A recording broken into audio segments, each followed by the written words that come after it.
What's up everyone, how are you all? Today we are back with another blazing Naruto story. What if Minato and Kushina gives his power of Naruto? If you enjoy then please like, share and do comments. And also check the description to original creator of this beautiful creation. The Yondaime Hokage, Minato Namikaze, was preparing the seal that would defeat the Kyuubi no Yoko. He was 6 feet 1 inch with a medium build and spiky blonde hair down to the back of his neck.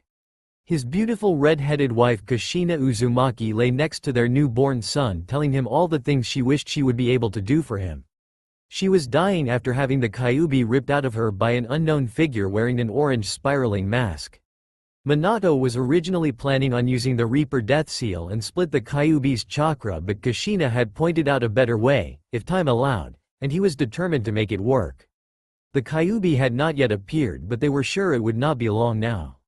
This new seal he was frantically working to complete was going to be the achievement of a lifetime. It would provide their son with all their ninja knowledge and all their best techniques and jutsus. On each of his birthdays it would release shadow clones of them and tell him about them and who they were starting when he turned 5. It was also designed to use the Kyuubi's chakra to make sure any harm that came to their son would be healed completely. Minato loved his village and its people, but he was no fool. He knew people would blame their son and he could never live with himself if he didn't do everything in his power to help his son. This seal was going to be his final masterpiece. It would have chakra suppression seals that would take fully half his chakra every day and store until he was asleep, then force it back into him slowly to forcefully expand his chakra coils to give him an unheard of capacity. It would stop functioning when he was approximately 14 unless he chose otherwise. By then he would have reserves equal to that of a mid-level Biju. With this he also included a control seal that will remain until he is around 18 to be able to fully control his reserves. He will still never be able to do a regular clone, but then again no Uzumaki can. It would also give the Kyuubi more freedom than its last seal. It would have 10 purification seals that would turn the Kyuubi's yokai into pure life force. He was unsure of what all the life force energy would be capable of, but he knew it had the ability to completely heal and revitalize someone. It would then store it in 5, what he called, resurrection seals, enabling him to heal from wounds that to other people would mean certain death. These seals would take about a month to refill, but all of them could refill at the same time. Kushina prayed they would never have to be used but wanted them nonetheless so she would have some peace of mind. He decided to make it so he could use up to 3 of them to save someone else's life if he wanted to, so that he could save his friends. It would not only heal them, but it would also purify their body of all diseases and outside influences. He also included a seal that could turn his chakra into medical chakra, that way he didn't have to use his resurrection seals unless it was dire. Included were chakra masking seals so he wouldn't draw too much attention from dojutsu users until he was able to handle it, and to keep sensors from going crazy when near him. He even made a camouflage seal that could hide him completely, that way could be used to escape trouble. However, it could only function for a short length of time before it would need a cool-down period of sorts. He theorized the usable length of time would increase as Naruto's body grew and could take the strain, as well as learning to control his massive chakra reserves. He included a genjutsu sensor seal. The seal would sense foreign chakra entering his system and automatically use either his chakra or the Kyuubi's to dispel it. Only very subtle genjutsu would have any effect, but he would still more than likely be able to sense them. His final addition was to put progressive gravity and resistance seals that would activate when he turned 5. Due to the healing factor of the Kyuubi, they would be able to increase at a steady rate that would be much faster than anybody else could handle. He would not be told about them until he was 12. In order for these not to be a danger, they would deactivate when a large amount of adrenaline was detected. He also was going to allow the Kyuubi to deactivate them in case the danger was unknown to Naruto. This would give him extra strength and speed without anybody learning of the seal's existence. His final addition was to make the seals invisible except for the base one that would hold the Kyuubi to prevent them from being copied by anyone. The others would probably show up when they were used, but that was just the nature of seals. As he is doing this, Kushina was trying her best not to cry at having to leave her son. Her only solace is that the new seal they had come up with keep her son safe and her husband out of the Shinigami's stomach, so they could be together in the afterlife and watch over their son together. As she laid there just holding and being with her son, she couldn't help but think about the reason she had managed to live for the last several hours, besides the fact that she was an Uzumaki, as opposed to dying right away like most Jinchurikis would have. Flashback. She was chained to a rock as the man in a spiraling orange mask was attempting to break the seal that held the Kyuubi. The Kyuubi for its part was doing everything in its power to stay in the seal. When the Kyuubi realized that it would not be able to stop itself from being removed, it did the next best things it could think of. It pumped about 3 taels worth of power into a storage area in the seal that would keep Kushina alive for a few days in the hopes that she would be able to reseal it back inside of her. With a parting of, "Sorry my old friend, I can do no more," the Kyuubi was removed. End flashback. After that she had seen her old friend controlled and forced to kill her. Minato had shown up and rescued her and taken her to their safe house where their child was. After a short discussion of what they knew, they determined the most likely thing the masked man had planned was to attack Konoha with a controlled Kyuubi, and they knew they would, most likely, not be able to reseal it into Kushina. She would have to use the remaining chakra she had, along with what the Kyuubi had left her, to hold it in place long enough to seal it. With these final decisions, they started to devise a plan to save their home. Kushina was sad she would not be there for him as he grew, but she knew that the Kyuubi would take care of him and give him a friend the same way it had done for her. 10 minutes before Minato had the seal complete, they heard the sound that they had been fearing. The Kyuubi roared into the sky, doing everything in its power to warn people that they needed to run and letting Minato and Kushina know that it had arrived. On the battlefield, the ninja did everything they could to slow it down in order to give the civilians more time to flee. Jutsu after jutsu was thrown at the Kyuubi, but they were no more annoying than a mosquito bite to it. Calls of, "We must hold out until the fourth arrives," and "Defend Konoha at all costs," were heard echoing across the battlefield. The Sandaime Hokage, Hiruzen Sarutobi, stood on the wall above massive gates waiting for the Kyuubi to make a direct attempt on the village. As he stood there awaiting the inevitable, he muttered to himself, "Minato, where are you? Your village needs you. I don't understand how this happened. I thought the Kyuubi was happy with Kushina. With you there, the seal should never have broken." It was at this time Jiraiya arrived next to him. "I have a message from Minato. He says he needs 5 more minutes to finish his plan," Jiraiya informs him. "I fear that may be 4 minutes too long," says Hiruzen as the Kyuubi arrives at the village gates. Summoning Enma and having him transform in the adamantine staff, he attempts to halt the beast, only to be flung back several blocks with nothing but a sonic roar that destroys everything in its path. This caused the first of many civilian casualties that night.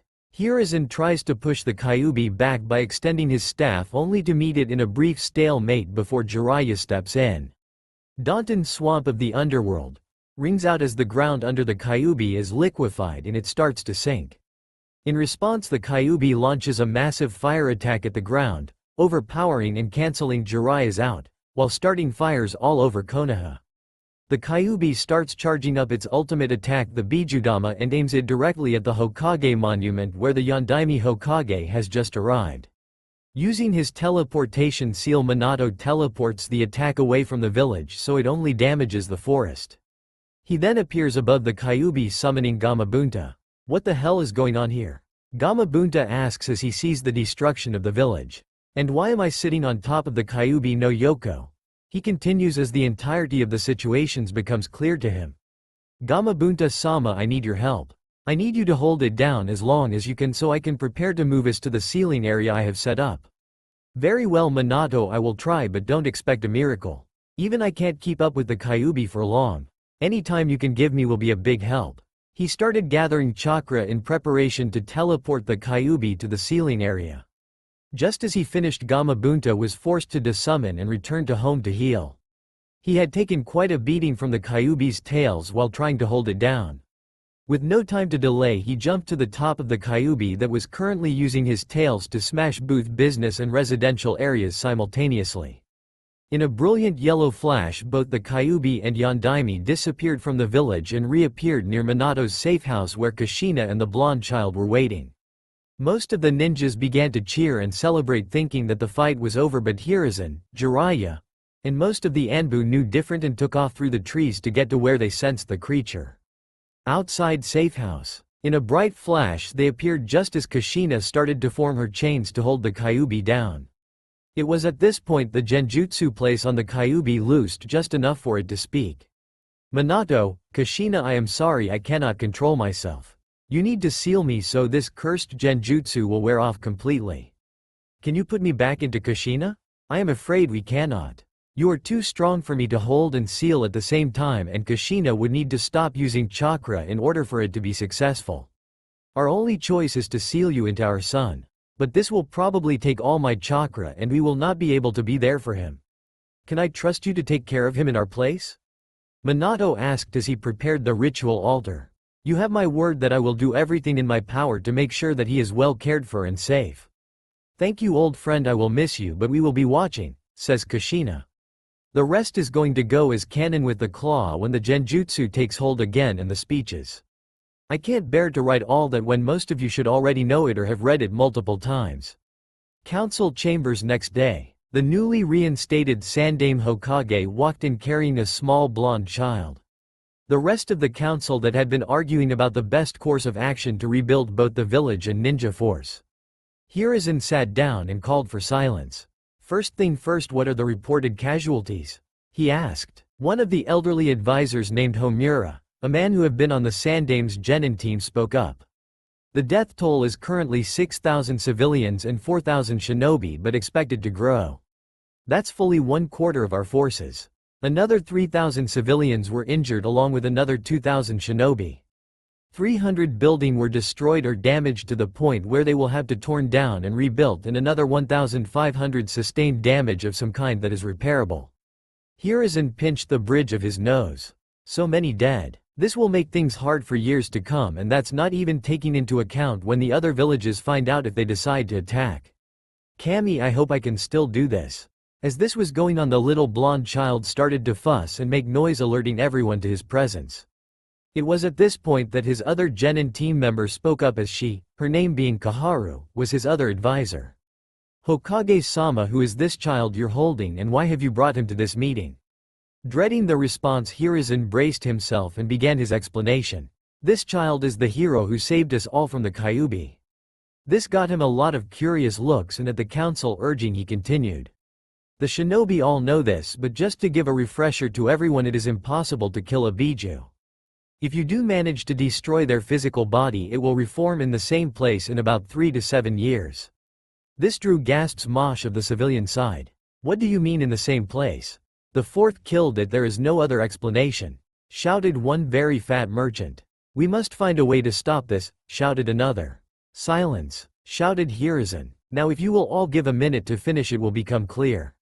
He said, looking around, seeing everyone paying attention, he continues. The only way to stop a biju from reforming is to seal it in a container. Now the one-tailed and even the two-tailed can be sealed in special-made urns or containers. The three-tailed and up must be sealed in a living being, preferably human, so as to stop the biju from taking control. At this point Danzo Shimura interrupted him to ask the question that the Hokage had been dancing around. Are you saying that this boy is now the container of the Kyuubi no Yoko? He asked while his mind was coming up with ways that he could get the boy into his care. He could turn him into his perfect weapon and use him to take the Hokage seat. After Danzo said that, all hell broke loose. The entire civilian side was calling for his blood.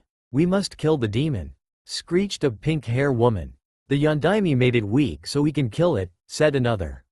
He turned it into a child to make invulnerable, shouted the third. Hiruzen was beyond furious and blasted them, killing while calling for silence. No one, and I repeat, no one is going to harm this child. It was Minato's wish that he be seen as a hero for bearing such a heavy burden.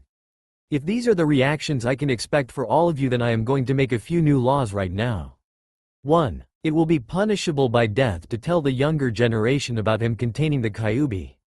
2. It will also be punishable by death to tell the child about what he carries.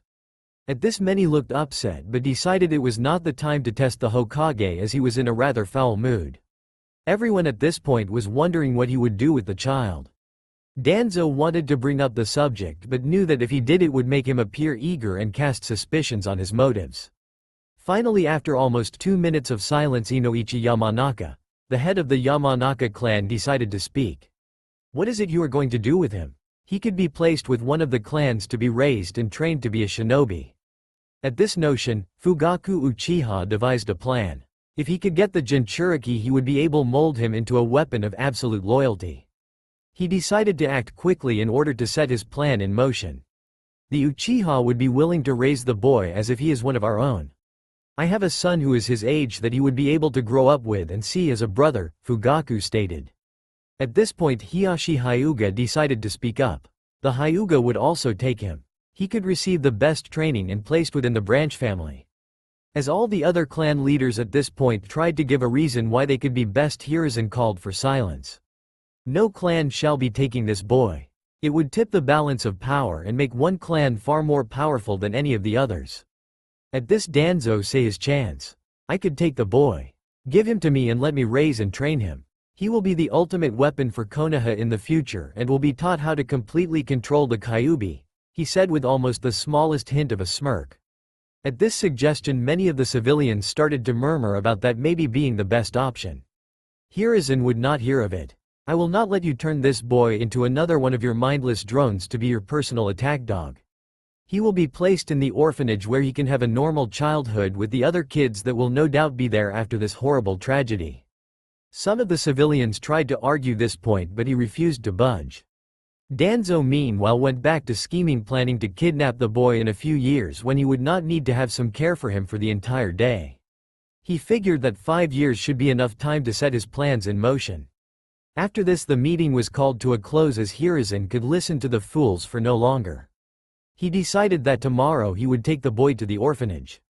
Next day orphanage. Hiruzen handed the boy to the matron at the orphanage, asking her to take good care of him and to speak to no one of the Hokage, delivering him to her.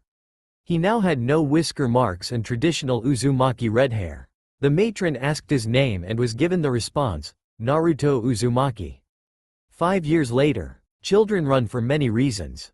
Playing tag, finding a place to hide while playing hide and go seek, racing to get to the park to play, or even just racing to see who is faster.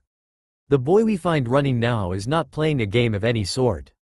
He is fleeing as several drunk civilians trying to, at least what they said anyway, finish the Yondaime's job, and get the demon brat. Semi-flashback. This was a relatively new phenomenon to the boy. Until about 6 months ago he was treated just like every other child in the orphanage. That is until his hair turned blonde and whisker mark appeared on his face. When this happened the matron went to the Hokage to ask what could have happened. Unfortunately, when she could not find the Hokage she settled for his advisors, even after she was told never to divulge information on that child to anyone but him, fearing that his health may be at stake. When she told Homura and Kaharu, their eyes widened for a brief second as they put together who the boy was almost instantly. They assured her that everything should be fine and they would look into it. They then proceeded to tell the civilian side of the council and Danzo of their discovery. The reactions were mixed. They had been looking for the boy for over 4 years and had no luck finding him. No child matching their given description was ever spotted at any of the orphanages. But now out of nowhere someone came in telling them of a child that had changed overnight to look like the one they were seeking. It was obvious that the Sandame had placed a genjutsu on the child to change his appearance. What they didn't know was that it only worked on adults. The rest of the children saw Naruto for who he was and he had become friend with many of the clan children already. He had played with them in the park several times a week from the time they were 3. Danzo had shown up the next day and attempted to adopt the boy. The matron, who was a bit suspicious, started the process and told him to come back a few times over the next week to get to know the boy to help him adjust to the change. The final day he was to visit and take Naruto home was the same day the Hokage had showed up to reinforce the genjutsu he used to change Naruto's appearance. When he got there and realized it slipped he asked the matron if any parties had suddenly expressed interest in him. She showed him the forms that were being filed for his adoption. The same form she had sent to him but never arrived. He didn't recognize the name and decided he had better wait for the person to show up. If this was a real family that just wanted to give him a home he would be more than happy to allow it, after he ran some of his own checkups on them of course. But he had sinking feeling that it was someone with less than pure intentions. Hiding himself in the shadows he waited until door opened to reveal Danzo. When he asked the matron if Naruto was ready to go with a big smirk on his face, Hiruzen nearly lost it. At this moment he stepped out of the shadows and confronted Danzo. To say Danzo was surprised was an understatement. Hiruzen very carefully explained to Naruto, who had arrived in the meantime, that Danzo would not be able to adopt Naruto because he was becoming very sick and didn't want to take the chance that Naruto would catch it. The irony was not lost on Danzo. Hiruzen then quickly and quietly whispered in Danzo's ear, "If you so much as attempt to contact Naruto again, I will personally kill you and all of you root agents." "That's right, I know you didn't dismantle it like I ordered. This is no threat, it is a promise." With that, Hiruzen turned to Naruto and asked if he would like to get some lunch as an apology for what had happened. Danzo hadn't moved, still frozen at what he heard. He was not scared. Death didn't scare him. He was surprised the Hiruzen had found his backbone again. Seeing that he would not win this day, he went back to his plotting. He knew he could not openly defy or oppose Hiruzen. He was called the Shinobi no Kami, the god of shinobi, for a reason. After that, Naruto's life had taken a turn for the worst. The nice matron had been removed through action on the part of the civilian council and Danzo, who decided if he couldn't get to Naruto, he tried to make Naruto come to him. He wanted his weapon. They replaced the kind matron with one of their own choosing.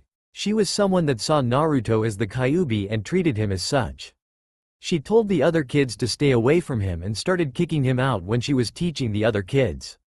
At first Naruto thought he did something to make her mad, but when he tried to apologize, she told him she didn't care what a demon like him had to say. Naruto was reduced to playing alone unless he went to the park. Even some of his friends had their parent pull them away from now that they could see what he really looked like. His only friends that remained were a little girl with blue hair, pale skin, and lavender eyes with no visible pupil named Hinata Hyuga. Hinata's 2-year-old sister with brown hair and the same eyes, Hanabi Hyuga. A blonde-hair girl with blue eyes and no pupil named Ino Yamanaka. A rather plump with swirls on his cheeks named Choji Akamichi. And a boy with his dark hair tied up looking like the top of a pineapple named Shikamaru Nara. These were the only parents who would let them kids play with him. All the other parents pulled their kids away. End semi-flashback. Today is Naruto's 5th birthday and he thought that maybe today would be a good day. All his other birthdays had been. There was always a festival on his birthday and he loved to go. He had been walking through the festival when he was spotted and arrived in his current situation. As Naruto was running, he realized that while he was staying ahead of most of the stumbling crowd, there were a few that seemed to be keeping pace with him easily. After all, how fast can a 5-year-old run? What he didn't know is that they were herding him to a less crowded area away from the Anbu and Uchiha police watching the festival. When they finally got him far enough away, they cornered him in an alley with a dead end. Only about 12 people of the mob remained. In that mob were 4 genin, 3 chunin, a jonin, and 4 civilians who were not drunk. The genins and civilians went in first with nothing but punches and kicks with their bare hands.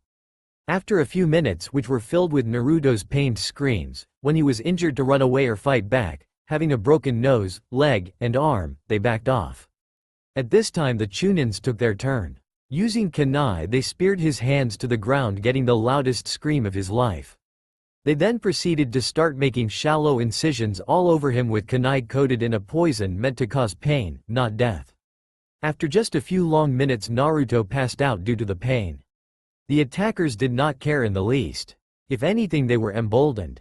He couldn't scream now but would still feel everything later. Naruto's mindscape. Naruto found himself in a dying forest, more confused than he had been in his whole life. He was trying to piece together how he got there, and the last thing he could remember was the worst pain he had ever felt. He looked down and didn't see any wounds or scars and became even more confused. It was at this point that he noticed that the leaves on the trees were pulsing with 2 different auras, one red and one blue. As he was trying to figure out the cause, when he heard his name being called, it was faint and he could only just discern the direction. "Naruto, follow the sound of my voice." "Yes, you are almost here," spoke the deep voice as Naruto neared an impassable grove of trees. Coming around a grove of trees that he could not see through, Naruto saw a massive steel-barred fence that looked like a huge animal pen. The bars were 500 feet tall and spaced with about 6 feet between them. The pen had to be large enough to fit the Hokage monument inside. It had a gate that appeared to be held together with just a piece of paper with the kanji for seal. After taking this in, Naruto noticed a fox with a human-like torso sitting near the gate with his tail swing haphazardly behind him. At first Naruto didn't know what to think until he decided to count his tails. He counted 9. He began to back up. "Yes, I am the great Kyuubi no Yoko," the fox replied. "Why did those people bring me here? Are you going to kill me?" He asked the first part more to himself than the fox, but it hurt nonetheless. This confused the Kyuubi, if only for a second. In truth, it was expecting the boy today, hence why it was at the gate, but it now dawned on him that the boy was about 4 hours early. At this odd occurrence, the fox decided to ask the obvious question. "What do you mean those people brought you here? I was chased through the Kyuubi festival by a bunch of people, when I ran down a dead-end ally. They started to hit me and the 2 of them stabbed me with knives I see those ninja use through my hands, and then I woke up here," Naruto explained. This caused the fox to bristle in rage, effectively scarring Naruto. Realizing its mistake, the Kyuubi immediately lowered at killing intent. "I guess I may as well start the explanations now. Those people did not bring you anywhere. In fact, they are most likely still torturing your body. This is you mindscape. We are inside you head." At this, Naruto didn't know what to say as he tried to absorb this information. He was a bit scared that the people outside would kill him, but he was thankful that he wasn't feeling it. After processing that information, he had to ask, "How did I get here? How did you get here? Why does it look like this place is dying? What's going to happen to me? Why aren't you dead?" The Kyuubi decided to slow him down before he got too far into a panic. "First off, I am not sure how you got here. It may be in response to the pain. Second, how I got here will be explained later. Third, this place is a representation of you. 6 months ago the place was green and beautiful. It looks like this because of how you have changed in the last 6 months. I don't know what has been happening, but it is not good. Fourth, you will be just fine. I can sense your injuries and healing them just enough so you survive, but not enough for people outside to see. Lastly, you can't kill me, not permanently at least." After explaining this, Kyuubi decided that there was something he needed to do. "I can sense they have left outside. I will send back and talk to you tonight when you go to sleep. I am sorry, but this will hurt. When you wake up, you need to use this hand sign and say, 'Resurrection Seal Kai.' I will take care of the rest." When the Kyuubi was sure Naruto understood and could do as he was told, it pushed him out of his mindscape. Meanwhile, outside, after stabbing the kunai through his hands, the Chunin proceeded to stab his arms and leg, repeatedly working their way in. When one of them got too excited and decided to cut his throat, the Jonin stopped them. "Are you too insane? If you kill him here, in 3 years he will reappear in his full demon form back to full power." This caused the Chunin to step away while the Jonin performed a quick Kaiden jutsu to cauterize his wounds so he wouldn't bleed out, but still be in pain. After this, they quickly fled the scene as the use of chakra would have no doubt alerted the Anbu. A dog masked and weasel masked Anbu landed in the ally on moments later. Dog asked, "Are you sure this is where it came from?" "Yes," replied Weasel. After a quick check of the ally, they notice what looks like a burnt pile of tattered clothes. When they get up to it, they find it is a child that they both recognize. "Naruto. Weasel, you report this to Hokage-sama. I will get him to the hospital." Dog got out before scooping Naruto and body flickers towards the hospital. Weasel then does the same, but heading to the Hokage's office. Hokage's office. Weasel body flickers directly into the Hokage office, appearing on one knee. "Hokage-sama," he says in a frantic tone, worrying what might happen if Naruto doesn't make it. "Yes, what is it, Weasel?" asks Hiruzen with a little bit of worry in his voice. Weasel is one of his best operatives, and if he is shaken, then it can't be good news. "Naruto Uzumaki has been attacked," he says, only to almost faint at the massive amount of killing intent suddenly coming from the Hokage. "Where is he?" he yells, trying to rein in his anger so Weasel can speak. Dog has taken him to the hospital. He manages to get out. No sooner than he says that Hiruzen is gone already at the hospital with speed even Weasel can't hope to match.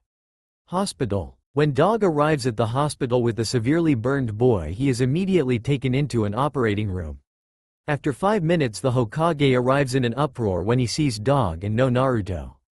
"Dog, where is he? They took him into an operating room about 3 minutes ago, Hokage-sama," Dog tells him.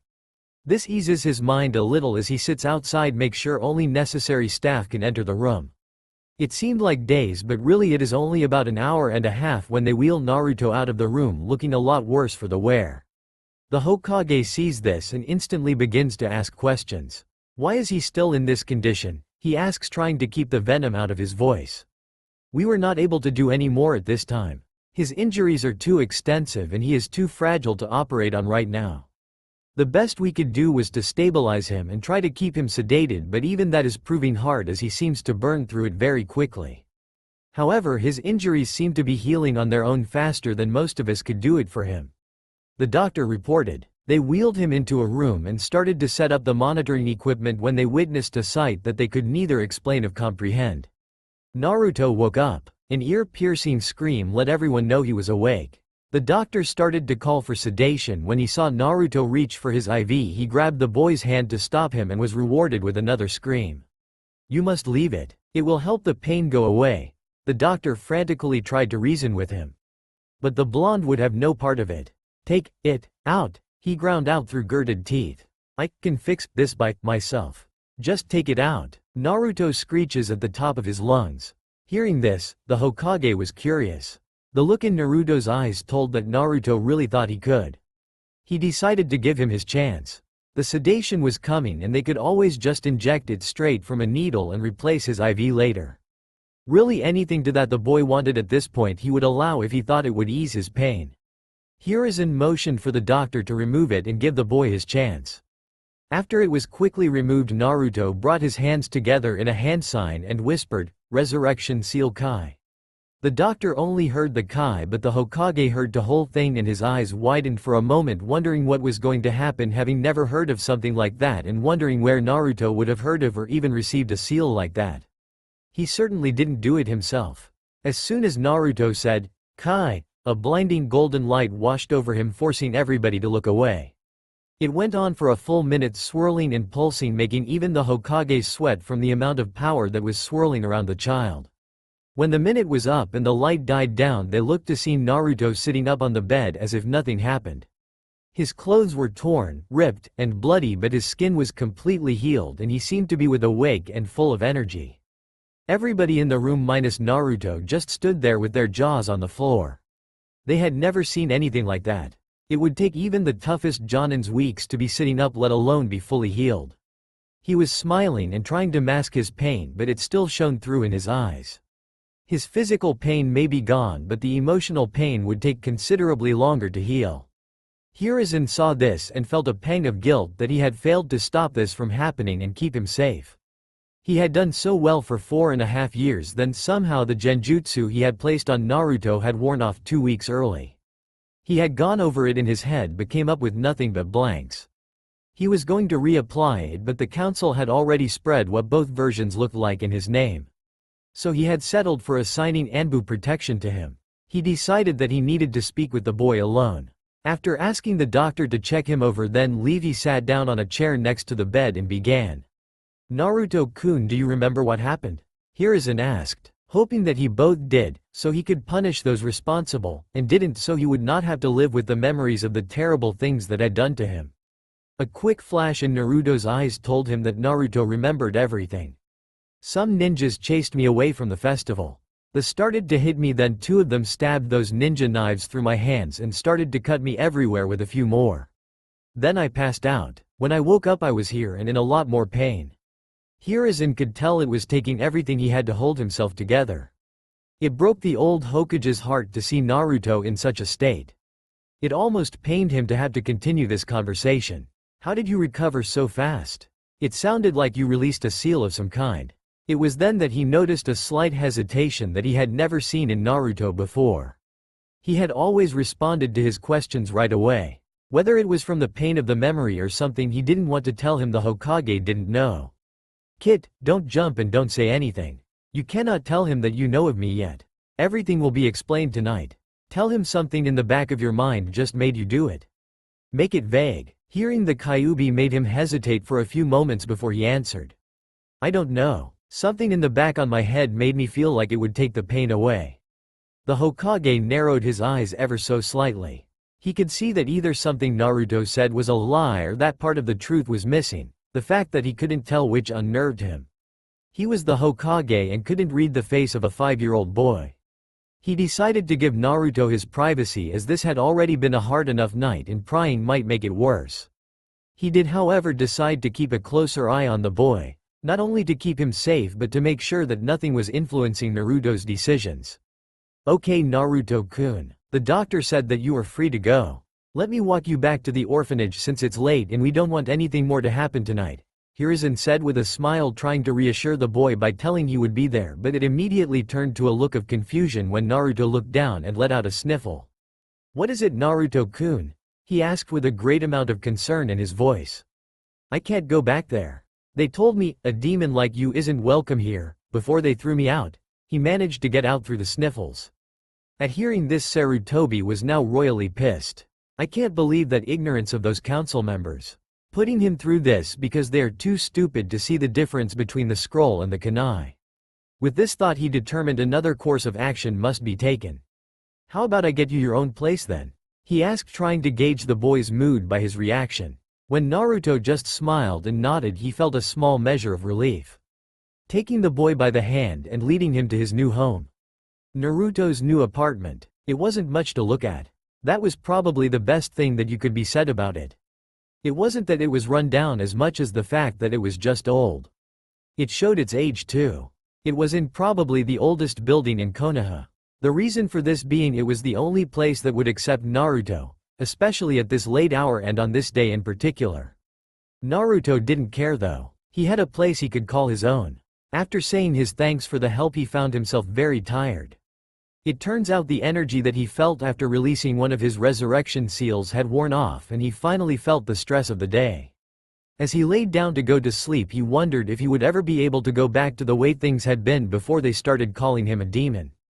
Hokage's office. Sarutobi was furious. He was going to get to the bottom of what happened if it took all night. He had summoned Dog and Weasel, who now stood before him. "Dog, Weasel, report. What happened tonight? Why did you leave your assignment of guarding Naruto, only for him to be assaulted in this manner?" he asked, trying to keep his anger in check. These were his two best operatives and for their sake they better have a good reason for leaving him. Dog stepped up. "While we were keeping watch, a fight broke out between approximately 35 shinobis. The other Anbu and Uchiha police were overwhelmed. We decided that it would be prudent to step in and assist." After finishing, he motioned for Weasel to continue. "We have since come to believe that it may have been a ploy to divert out attention away from Naruto. They used our distraction to chase Naruto away from the crowded areas. After breaking up the fight, we went looking for Naruto. When we sensed a large chakra usage several blocks away, we went to investigate," stated Weasel. Dog picked up again.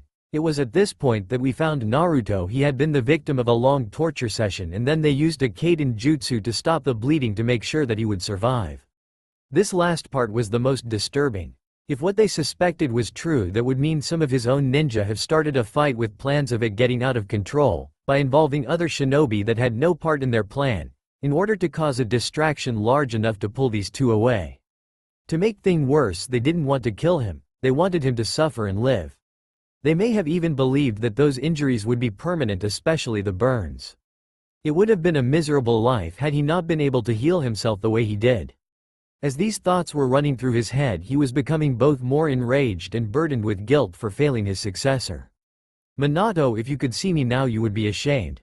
After a heavy sigh he spoke, "I want you two to ignore any fights between shinobi and or civilians while Naruto is in the vicinity from now on. I have a feeling this may happen again. I do, however, want you to give the illusion that your attention has been drawn. Let's see if we can make an example out the next people to try it. Dog, you are dismissed." "Hi Hokage-sama." Dog then salutes the Hokage and flickers out of his office. After this, Hiruzen makes a motion and dismisses that Anbu guards stationed in the room. He puts up a privacy barrier.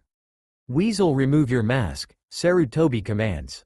Weasel follows the order to reveal the face, a young teenager with black eyes, tear tracks, and a serious expression. This was the face of Itachi Uchiha. "What have you to report on the other matter?" Sarutobi asked cryptically. They continue down the fool's path. I fear that they are only a few years from truly being lost. Itachi replied in kind. Very well. We must prepare for the worst. Do they still plan to use him as a weapon? Hiruzen asks. I am afraid now more than ever they believe they can. They think I will bring him when the time comes and control him for their bidding, replied Itachi. It cannot be helped then. We will continue to try to diplomacy up to the last reasonable moment, but after that I am afraid I will have to take action. Hiruzen warned, I just hope it never comes to that. As do Itachi, as do I. Naruto's mindscape. Naruto awoke in the dying forest again and headed towards the gate he found last time. When he got there this time the Kyuubi wasn't alone. Standing in front of the cage was a tall man with spiky blonde hair and beautiful woman with waist-length blood-red hair. Naruto recognized the man easy enough. It was his hero, the Yondaime Hokage. As he got closer he could see they were talking to the Kyuubi and did not look happy. When they noticed his approach they immediately quit talking and turned to face him, seeing confusion in his expression. No one spoke for a few moments until the woman could no longer contain herself. She ran to Naruto faster than he could see and swept him up in a hug.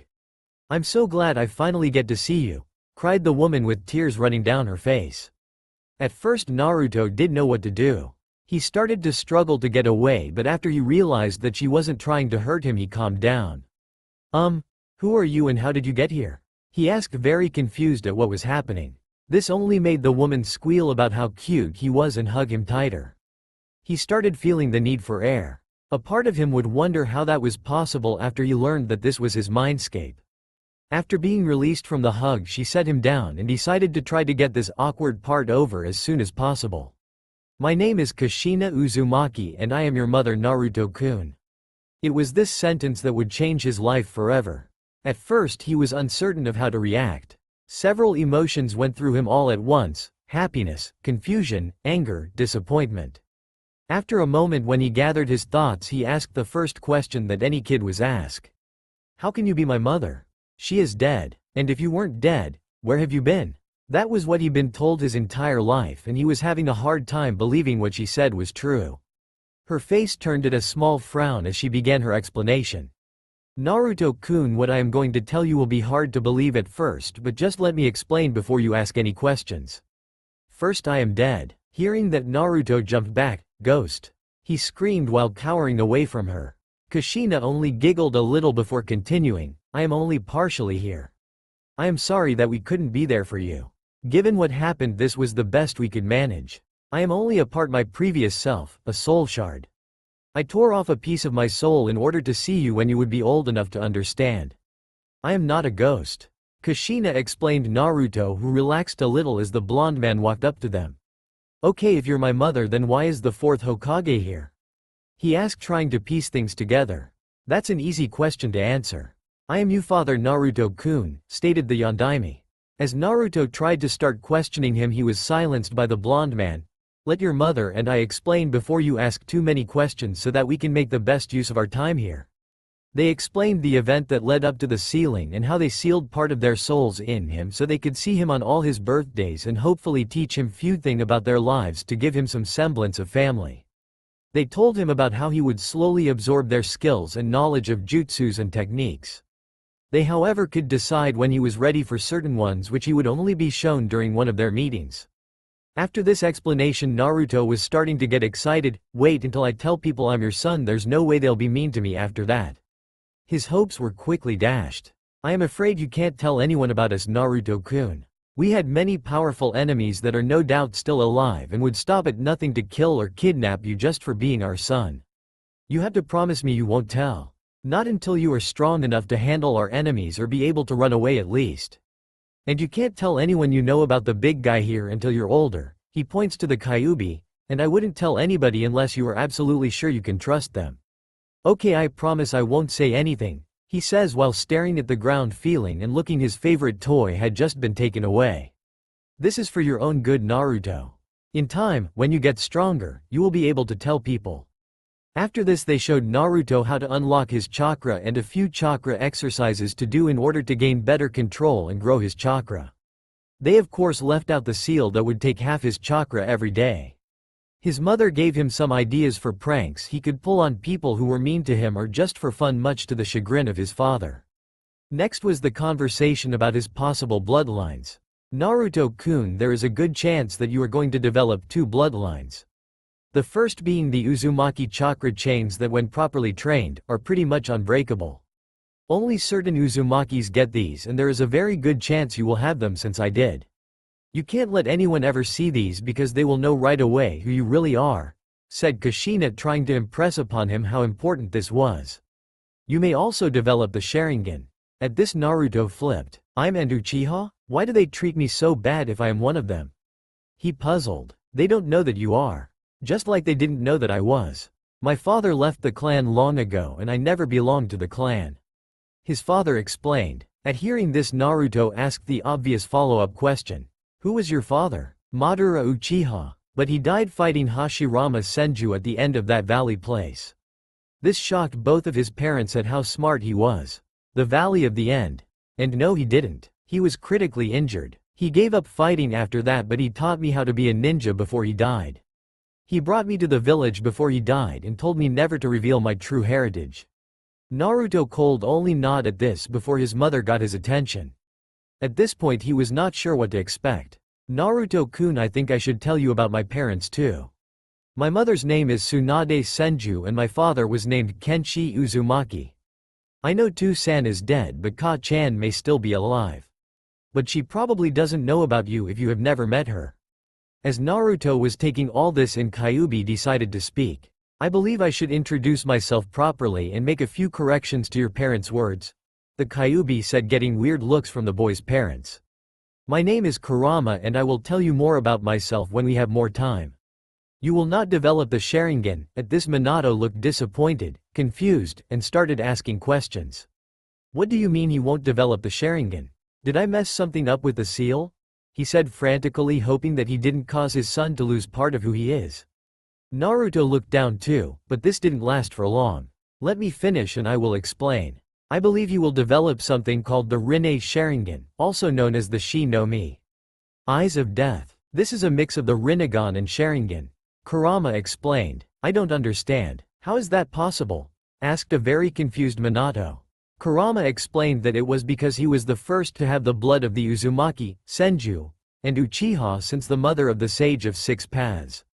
These eyes were something that not even the sage wielded, deciding to elaborate more when Naruto actually awakened them. They then moved on to other matters such using the Kyuubi's chakra. They told him only to use it as a last resort and there was no other way.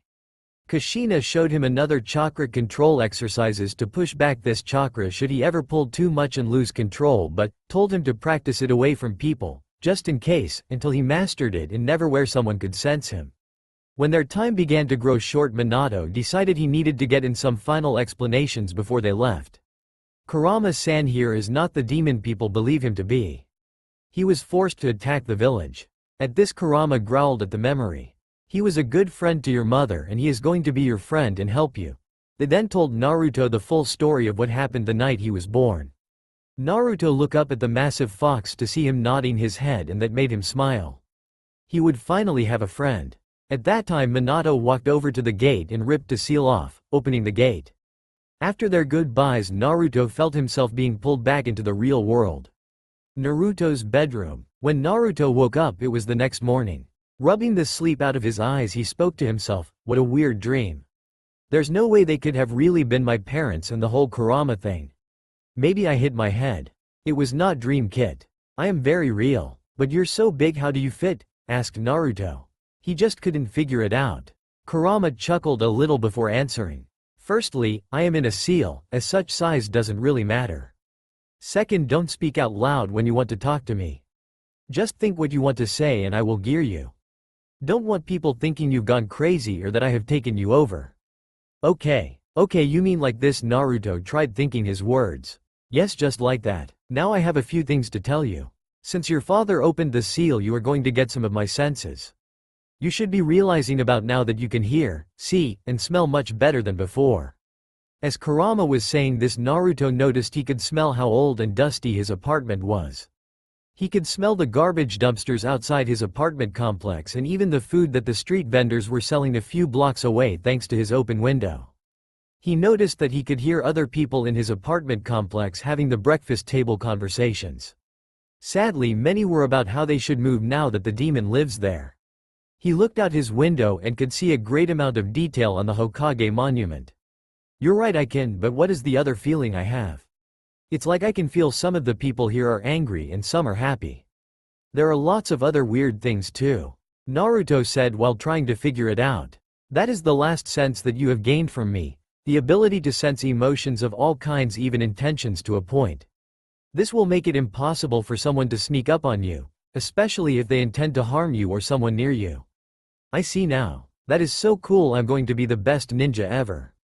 He shouted without loud, only to quickly slap his hand over his mouth. Oops. Alright, that's enough gloating. Head to a training ground that hasn't been used in a while. We are going to start your training, Kurama said with an evil smile Naruto could feel. 1 year later, Naruto was running again. It was his 6th birthday and the Kyuubi festival was in full swing. This was the first attempt since his last birthday from anybody trying to hurt him. He knew he could escape from most of the pursuers with ease, but he also noticed that the 2 Anbu, who had been following him for the last year every time he left his home when he headed into town, were staying with the chase from the shadows. He could feel that they were angry but that it wasn't aimed at him. He would have just lost the others, but he didn't want anybody to know what he could do. Kurama had been working him into the ground 5 days a week and making him eat healthy. Combined with his stamina from being both a Jinchuriki and Uzumaki, he could train for hours every day and still had energy to play with the few remaining friends he had on his off days. He'd mainly focused on chakra control and physical conditioning.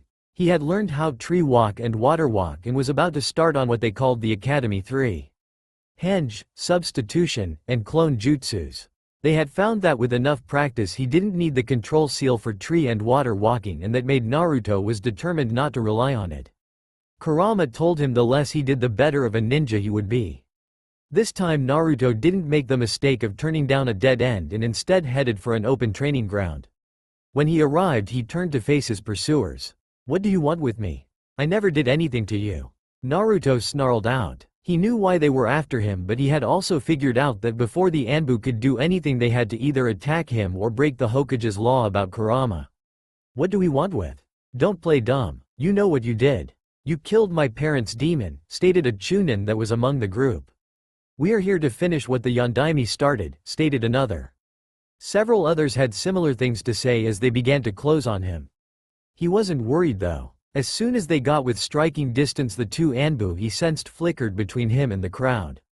Within seconds the entire mob was unconscious and on the ground. It was then that the Hokage showed up with 10 more Anbu. Take these people to Ibiki and tell him to have fun, he sneered. Hi Hokage-sama, responded the men as they each grabbed 2 members of the mob and flickered away. The Hokage then turned to Naruto. Are you alright, Naruto-kun? He asked with worry in his eyes. I'm fine, Gigi. I am just glad those 2 were following me the whole time. This is the first time anybody has tried to hurt me since my last birthday. I figured it was because he motions to Dog and Weasel, were always following me. At this revelation Hiruzen was quite stunned. A 6-year-old boy knew 2 of his best Anbu had been following him the whole time. Dog and Weasel looked equally stunned, behind their masks, with a little bit of shame thrown in. Hiruzen just had to know how this was possible. Naruto-kun, how did you know they were there? Without hesitating he said, I can hear them. Kurama had told him this would be the best excuse to give because while it was true it was also the one that would garner the least suspicion. Naruto-kun, they're 2 of my best. What do you hear when they follow you? He was not ready for Naruto's response. Well, Gigi, when they move, they don't make any noise, but their heartbeats always give them away. This seemingly simple answer set the old Hokage's head spinning. He can hear someone's heartbeat. I wonder if this is because of the fox. It doesn't sound like what I would expect, but I will have to keep better watch from now on. Though Hiruzen, while looking for any trace of a lie, he again saw something that told him he was telling the truth but that there might be more to it than he let on. 4 months later, rooftop of Naruto's apartment building. Naruto was enjoying the cool night air. This was the first time since his 5th birthday that he didn't see, hear, smell, or sense Dog and Weasel. They had taken off about 20 minutes ago in quite a hurry. Naruto had heard their radios say something about a possible kidnapping in the clan district. He didn't think much of it and used it as an excuse to relax and be himself for the first time in a long time. Sure, he let them see him train, but to the outside observer it looked just like anything that the clan children would normally do. As Naruto was sitting there, something caught his attention. Pure unbridled fear, coming from one person, and a small amount of fear mixed with cautious joy. These emotions were a new combination to him, and he decided to ask Kurama what this could mean. "Hey Kurama, do you sense that?" he asked in his head. Yes, it could be the kidnapped victim and kidnapper. If that is the case, then they have made it past the Anbu. We should probably go check it out. Yeah, you're right. It would be right to just leave them to their fate. Not if I want to be Hokage someday. With that, he jumped off in the direction of the kidnapper. When he crossed the kidnapper's scent and caught the scent of the victim, he saw red. "Hinata-chan," he growled out. They took Hinata-chan. He was unconsciously channeling some of Kurama's chakra to his muscles to give him some extra speed as he raced in the direction of the scent. It only took him about 5 minutes to catch up with the kidnapper, and to his horror all he saw was a guy dressed in black with a sack on his back. The fear he could sense and Hinata's scent were both coming from the bag. Before the man realized he was there, Naruto had launched a kunai at the man's arm holding the sack. It was only through many years of experience that he managed to dodge the kunai. "Who did that?" asked the man, turning around and seeing no one. He was dressed in all black, the only thing showing were a pair of dark green eyes. As he was scanning the area for his attacker, another kunai came from the side. This time his eyes landed on Naruto, who was doing his best to come up with a plan now that he had been spotted. "It's just a kid? Get out of here before I kill you, kid. Quit trying to be a hero."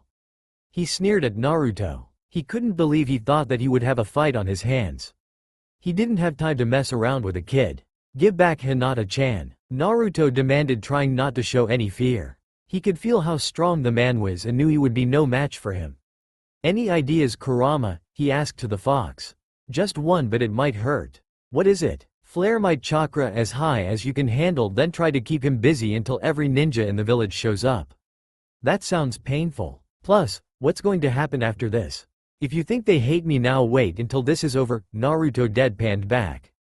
"Do you have a better idea?" Sadly, nope. With that, Naruto gathered as much of Kurama's chakra as he could take and released it all at once. Just as the fox promised, it hurt a lot.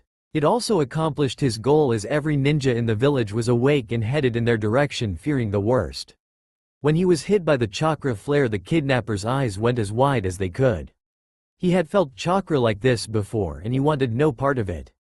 Jinchuriki were bad news, no matter how old they were. He was about to turn and run when he noticed that Naruto faltered a little bit, obviously in a lot of pain. He realized that he couldn't use his Biju and opted to take the boy with him or kill him to weaken Konoha. It was win-win for him. He rushed Naruto in an attempt to knock him out as quickly as possible. Kurama had meanwhile made sure Naruto's gravity and resistance seals were all the way off. With this speed boost, Naruto managed to avoid the worst of the assault, but was still knocked into a tree, but was not hurt too bad. The attacker tried again, this time going for a full force kick in the stomach. He landed it but hadn't noticed the kunai in Naruto's hand. The force of the kick nearly folded Naruto in half. At the same time, Naruto had somehow tracked the incoming kick and made an attempt to stab the leg of the attacker. Due to a combination of the two, Naruto succeeded in stabbing the cloaked man in the side of the thigh. "You little brat, looks like you have to die. I can't carry you, both of you, with a hurt leg." "Oh well, not my problem," he sneered as he approached the boy, preparing to kill him. Just as he went to stab the half-conscious blonde in the heart, he was suddenly thrown back.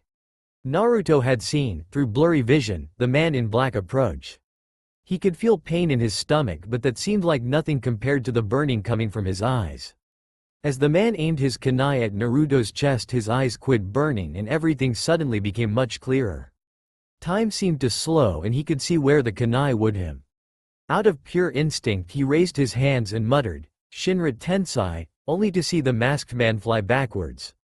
He managed to stand up and looked at the bag containing Hinata had been dropped 20 meters to the side of where the two were no facing each other. When the masked man regained his bearings and met Naruto's eyes, he felt a fear that he hadn't in a long time. The boy's eyes were red with black pupils and ripples surrounding the center. There were 2 tomo on the first ripple in each eye. Having never seen or heard of this dujutsu, he decided to grab his prize and leave while he still had a chance to outrun the ninjas that were no doubt closing on their position. Looking between the boy and the bag containing the young, and most importantly in branded, Hyuga, he made his choice and darted towards the bag. Just as he was almost there, it was suddenly gone. Naruto had seen the fear in his eyes and his brief internal debate before he bolted for the bag containing Hinata. Acting on instinct again, he pointed his hands towards the bag and whispered, "Bansho Tenin." With that, the bag that had Hinata flew into his hands just before the masked ninja could grab it. Placing Hinata behind him, he pulled out his last kunai and spoke. "If you want her, you have to get through me." He tried to act brave, but his voice still came out shaky. Not wanting to waste any more time, the man charged and plunged a kunai into Naruto's left lung. He thought he had won until he felt warm liquid running down his chest and lots of pain in his throat. He had stabbed the boy, but the boy had used his single-minded focus to get him as well. The last thing the Mad saw was Naruto's red eyes staring down at him with pain and fear. Hinata had crawled out just in time to see Naruto get hit and stab the other ninja at the same time. As the masked man fell, Naruto fell to his knees. Before he could fall face first, Hinata caught him. "Naruto-kun." She tried to go on but was sobbing, thinking he was going to die and it was all her fault. "Hinata-chan," he got her attention, "don't tell anyone what you are going to see." She looked at him confused but nodded nonetheless. With that, focused chakra into his medical seal, placed a glowing green over his wound, and began healing his own wound. Hinata had to blink to make sure she wasn't seeing things. When he stopped, Hinata couldn't believe her eyes. Her best friend had been dying a few minutes ago and now his fatal wound was all but healed. He was very tired and still had many cuts and scrapes, but none of them were life-threatening. She was about to ask him how he did that when Dog and Weasel showed up.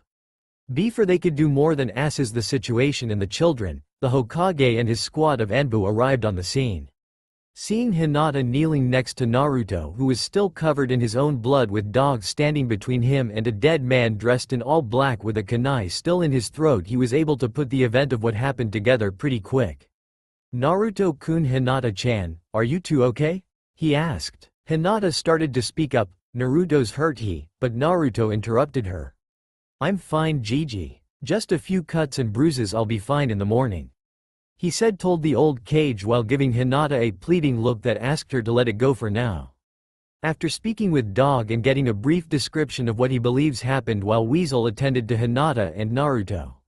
When they finished speaking, two more Anbu squads showed up, along with half the Hyuga clan. Hiruzen had the Anbu turn back all the ninjas that had come to stop the Kyuubi, saying everything was under control. While relieved, Hiyashi had a reputation to protect and couldn't have his daughter associated with the boy in front of this many members of his clan. "What happened here? Who is that man?" Hiyashi asked as the Anbu went to unmask the now dead kidnapper. When his mask was pulled off, it was revealed to be the ambassador from Kumo that had left earlier that day after signing a new treaty with Konoha. It became immediately obvious that the treaty was a pretext to get into the village. The Hokage decided he would fill in the rest. It would appear that Naruto tracked down the Kumo nin and delayed him long enough for Dog and Weasel to arrive. It also appears that the chakra surge came from when he was injured attempting to save young Hinata-chan. The Hokage explained, tried to give certain details while at the same time keeping it as vague as possible. Seeing that there was more to the story but nothing he would get to hear tonight, Hiyashi decided to take his leave. "Hinata, come, we must leave. Your mother took a turn for the worst because of this and you must stay away from that boy. He is not safe," Hiyashi said while throwing an apologetic glance at Naruto, one that the Hokage caught and made a mental note to check up on later. Hinata was confused but went with her father quietly, concerned for her mother winning out over her curiosity of her father's treatment of Naruto. "Naruto-kun, I think we better talk in my office," Sarutobi said with no mirth in his voice. Naruto merely nodded and followed Hokage's office. When they got into his office, Naruto sat in a chair in front of the Hokage's desk and Hiruzen sat in his chair behind the desk. "Okay Naruto, I want the full story. I know that you did the first chakra pulse on purpose to get everyone's attention. What I want to know it how." Seeing no way around it, he spoke, "Could you ask your Anbu to leave? I only want to tell you." Hiruzen's eyes went wide. "How did you know there are Anbu in here?" Naruto just sighed and responded with, "Well, you already know I can hear their heartbeats, but I can see and smell them as well." This worried Sarutobi even more. Even he couldn't see them. He waved them out and 3 out of 4 left people in the room left. Naruto just looked at Sarutobi expectantly and got a confused look in return. What about him? Naruto asked while pointing to left side of his bookcase. In a flash that Naruto couldn't even see, Hiruzen had moved to where Naruto pointed and put a kunai through the man's throat, dispelling his chameleon jutsu in the process.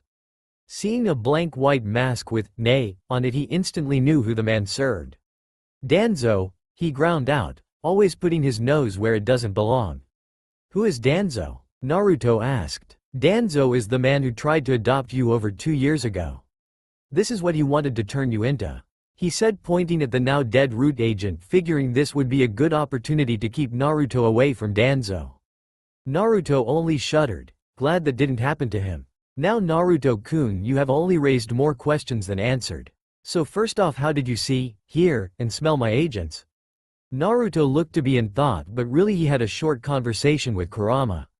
What should I tell him? He asked. Everything minus my cage being unlocked, your bloodlines, my helping you, your parents seeing you on all your birthdays, you absorbing their knowledge, and any other functions that of the seal that he doesn't know about, was the response he was given. Giving an internal nod, he went back to his conversation to speaking with the Hokage. To Hiruzen, it looked like he was just looking for a place to start. Well, let's go back to the beginning. Do you want to tell me who my parents are? Naruto asked with a smirk. Something tells me you already know, Hiruzen countered cautiously. Naruto nodded and started to explain meeting the fox on his 5th birthday and his parents, leaving out the second and all future meetings he would have along with opening the cage. He explained how his senses got better because of the fox and he gained the abilities to sense emotions. He explained how he was stabbed by the Kumo ninja before he killed him and healed himself, being sure to leave out his eye problems. He still hadn't had a chance to speak to Kurama about that. Hiruzen interrupted him when he got to the part where he said he could see the Anbu again. How do you see them? He asked, curious. Easy, Naruto started. When someone uses the chameleon jutsu, their control is not just perfect, it leaves a small outline wherever they touch a solid object. Most people can't see well enough to notice it, but I have no problem seeing it. Nodding in understanding, he allowed Naruto to finish, then warned Naruto not to tell anyone who his parents are. I have known for over a year and haven't said anything.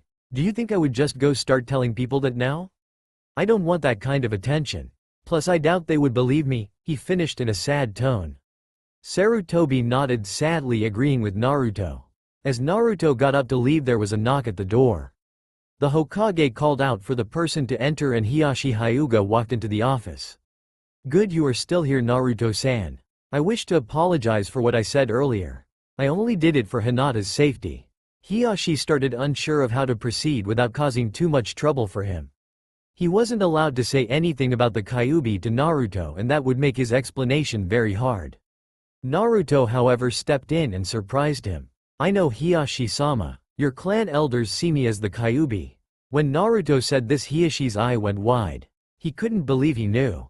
He threw a glare at Hiruzen, who put his hands up and said, he found out on his own.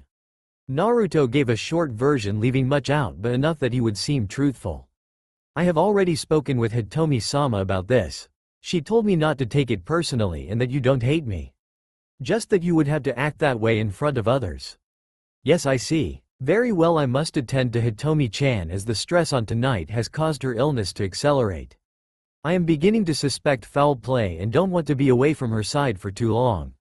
With that, he turned to leave before Naruto stopped him. If all else fails, I will try something I learned on a while ago. I don't know if it will work on anybody but me, but if nothing else does, it's worth a shot. Naruto said, sounding far too mature for his age. Hiashi nodded and left. 3 weeks later. Naruto had been right. Flaring Kurama's chakra had been an idea filled with problems. Now when he walked down the street, he got not only glares, but he also noticed that almost every shinobi he passed would subtly move their hand to the kunai holster. They must have thought he was a serious threat now. He had not been able to do any training. He was followed not only by Anbu but also by random ninja he could feel intent on doing him harm. They never got too close before either dog or weasel intercepted them.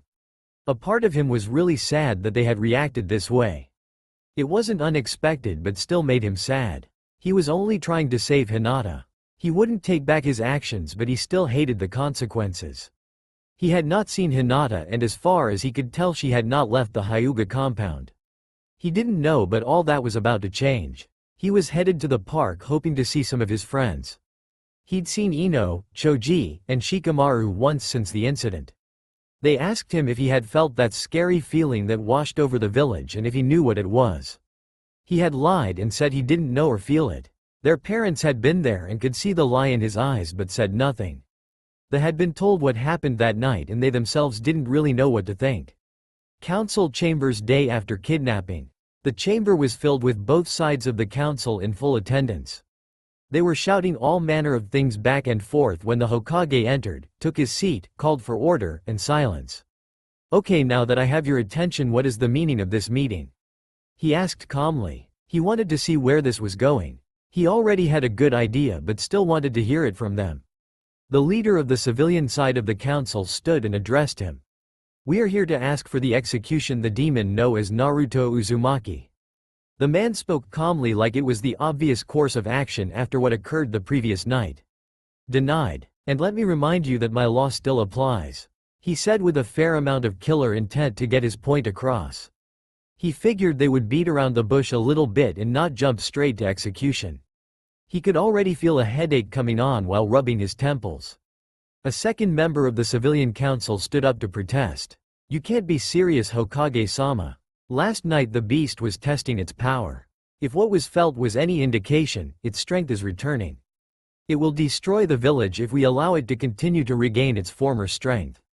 He tried to reason with the rest of the civilian side, shouting their agreement with him. Silence. Naruto is not the beast, he is the container that holds the beast. He is one of the greatest heroes this village has ever seen and proved so again last night. Hiruzen shouted. He couldn't believe the ignorance of these people. For the first time one of the clan heads spoke. "How does using its chakra makes him a hero?" asked a skeptical Sume Inuzuka. Sume had a fierce look to her. Slit pupils in her eyes, willed hair, Inuzuka fang tattoos on her face, and red eyeshadow. She didn't hate Naruto for being a Jinchuriki, but he smelled like a fox and the Inuzuka's dog-like instincts made them natural enemies. So rather than it being hateful towards the boy, her clan simply avoided any interaction with him. The Hokage looked at Hiyashi asking if it was alright to tell them the story. Hiyashi gave a slight nod. Last night Hinata Hyuga was kidnapped by the ambassador from Kumo. He turned out to be one of their best jonin who was sent on an undercover mission to kidnap an in-branded Hyuga female. This earned many gasps and looks to Hiyashi, who just gestured for the Hokage to continue. The kidnapper managed to slip past all of the Anbu and the entire Hyuga clan. He was however found by Naruto. This statement sent a wave of confusion through the council. "You mean to tell me a 6-year-old managed to track down a man that eluded both the Anbu and Hyuga? How did he manage that?" Sume Inuzuka was not happy about this little bit of info. Most of the Anbu tracker force was made of Inuzuka and Hyuga. She felt insulted, thinking that the Hokage had insinuated that they weren't as capable as a 6-year-old. With a sigh, Hiruzen began, "Naruto seems to have a highly developed sense of hearing, sight, and smell. The kidnapper passed close to his home and when he didn't recognize the scent he decided to follow. He told me he recognized a second scent that he knew was a child because he had smelled it on the playground before, once he found the kidnapper's trail. This carefully concocted lie was to protect Hinata from the clan elders who would never approve of her being friends with Naruto. He followed the trail until he caught up with the kidnapper and told me he only saw a person dressed all in black carrying a sack. The release of Kyuubi chakra that was felt came after Naruto was stabbed in the process of trying to rescue Hinata. He must have unconsciously channeled it in order to heal his wound enough to not bleed out. He managed to survive long enough for help to arrive. Dog and Weasel were the first on the scene and killed the Kumo ninja before tending to Naruto and Hinata. Only Hiyashi, Hiruzen, Dog, and Weasel knew that was not how events played out but had been ordered to tell that story if anyone asked. They were to never speak of the true events of that night before Naruto became a ninja. The meeting ended soon after this with most of the civilian being an extremely disappointed wish showed in the look on their faces. Back at the park, Naruto was just about to leave the park. Ino, Shikamaru, and Choji had been taken home by their parents and no one was there. He had been hoping to see Hinata when she came around the corner with her sister. It was the first time she had seen him since that night. He started to walk over to her when someone stepped in between them. "What do you think you're doing, demon? You stay away from Lady Hinata and Lady Hanabi."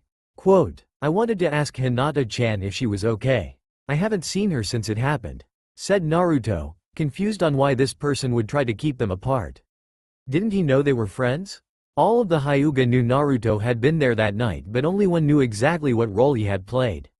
Many of them wanted to blame him for her kidnapping, but Hiyashi put a stop to that immediately, saying Naruto was simply in the wrong place at the wrong time and had nothing to do with her kidnapping. Hyugas do not associate with your kind, demon.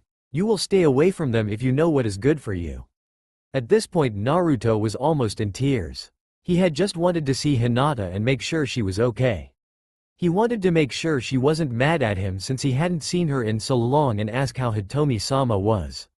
He just barely managed to catch a glimpse of her. Both her and Hanabi had tears in their eyes. He could see this was not what they wanted, and turned to leave. He knew it had to be something the elders had planned. They must have appointed a guardian that hated him to keep him away from them while Hitomi was recovering. It was one of his worst days in a long time. Almost 2 years later, Naruto was excited. Tomorrow was the first day of the academy. He had been training hard and was ready to show what he could do. Just as he was getting ready to go to bed, Kurama spoke to him. "Kit, we need to talk about tomorrow." "Okay, what about tomorrow?" "You can't show your true strength. In fact, you should probably barley pass." Naruto became very confused. "Why would I do that? I will easily be the best one there. I am stronger than most genins already. I could probably graduate in 1 year." Naruto ranted. Kurama was trying to stay calm. He may have grown quite attached to the boy, but that didn't mean he didn't want to strangle him sometimes. "I know how strong you are. But you are not strong enough to defend yourself from all threats. That damn civilian council would surely try to have you killed. They probably will try to have you killed even if you take the full 8 years to graduate. Take that time to become stronger than anyone they could send after you." Naruto laid his head down and thought. Kurama made a good point and had never done anything that harmed him unless it would make him stronger in the long run. Although practicing water walking in a hot spring had been pushing it. "Okay, I will hide my strength. But I am not going to get pounded into the ground either. You don't have to let yourself but look totally weak, but I would recommend losing most matches unless it's to someone truly weak." Naruto only gave an internal nod before going to sleep. Next day, Naruto woke up excited. Today was his first day at the academy and he would finally get to spend time with Hinata without being chased off. He got to see Hinata every now and then, but only a few times had she been with her mother, who was looking worse and worse, meaning that they were free to interact. But now she would not have a guard and he would be able to see her and talk to her most of the day. Naruto ate his cereal in a rush, wanting to get the day started as soon as he could. He rushed out the door and hesitated when he didn't hear, smell or feel anybody following him. He knew that starting to his Anbu guards would no longer be there. They were getting short-staffed, so the Hokage could no longer afford to have anyone guard Naruto. It would have made him look untrusting of his own ninja to keep Anbu guards following Naruto when they were needed for village security. Not mention it would look bad to the teachers if they saw Naruto being followed by Anbu. Naruto ran through the village, ignoring the glares and looks of hatred. It was harder to ignore all the negative emotions he always felt from people around him, but he had learned to cope. Being able to feel the hatred as well as see it had been incredibly difficult to deal with. It didn't take him very long to reach the academy and he saw a few of the older kids there already. Most were doing some kind of training or another, but all that came to a stop when he came through the gate. The 3 oldest classes knew exactly what he had inside him and he could see the looks of hatred from them. It appeared the kids in the next 4 grades down didn't care for him much either. Most of their parents had likely said to stay away from him and that he was evil. He decided he would avoid the upperclassmen and just go sit on the swing until the bell rang to go in. He had just sat down when 3 people began to approach him. He was looking the other direction as they tried to silently approach him. They may as well have been playing drum and shouting their intentions. He could easily hear their footsteps and feel the anger coming off them. He quickly spoke to Kurama. "How should I handle this? I know you said to not show my strength, but I will get pummeled if I hold back too much. Let's see how this plays out before we make any rash decisions." Naruto only gave Kurama an internal sigh before he spoke. "What do you 3 want?" Naruto asked when the group got about 10 feet from him. When Naruto asked this, the three ninja in training stopped. They were sure they were undetected before he spoke. Not only that, but he knew how many were in the group and he had not even turned towards them. "What are you doing here, monster?" the apparent leader sneered. "Going to class same as you." Naruto answered without looking back. He didn't know if his face gave away how he felt, but he knew his voice wouldn't. "I don't think we can allow a monster like you in here," said another. "Yeah, looks like we will have to take care of you ourselves," said the last. "I don't want any trouble, guys. Please leave me alone." Naruto tried to remain calm, but on the inside he was starting to panic. How could he get out of this one when they would leave? "Oh, there won't be any trouble. For us at least," the leader said before charging Naruto and throwing a punch aimed at the back of his head. Naruto made a quick decision to take part of the hit and turn just enough so he would get hit but not have any real injury. Landing on the ground and pretending to be hurt while trying to come up with a plan to get out of this. As the second boy began his charge, he was suddenly grabbed by the shirt collar and thrown to the side. Standing there was Weasel. How disgraceful. 3 Uchihas going after a lone boy with no training and half their age. Is this what has become of a once noble clan? Attacking children to make yourselves feel better? As Weasel spoke, you could see the anger in their eyes. You know what he is, and you still defend him? You're a fool like the rest. He will kill us all.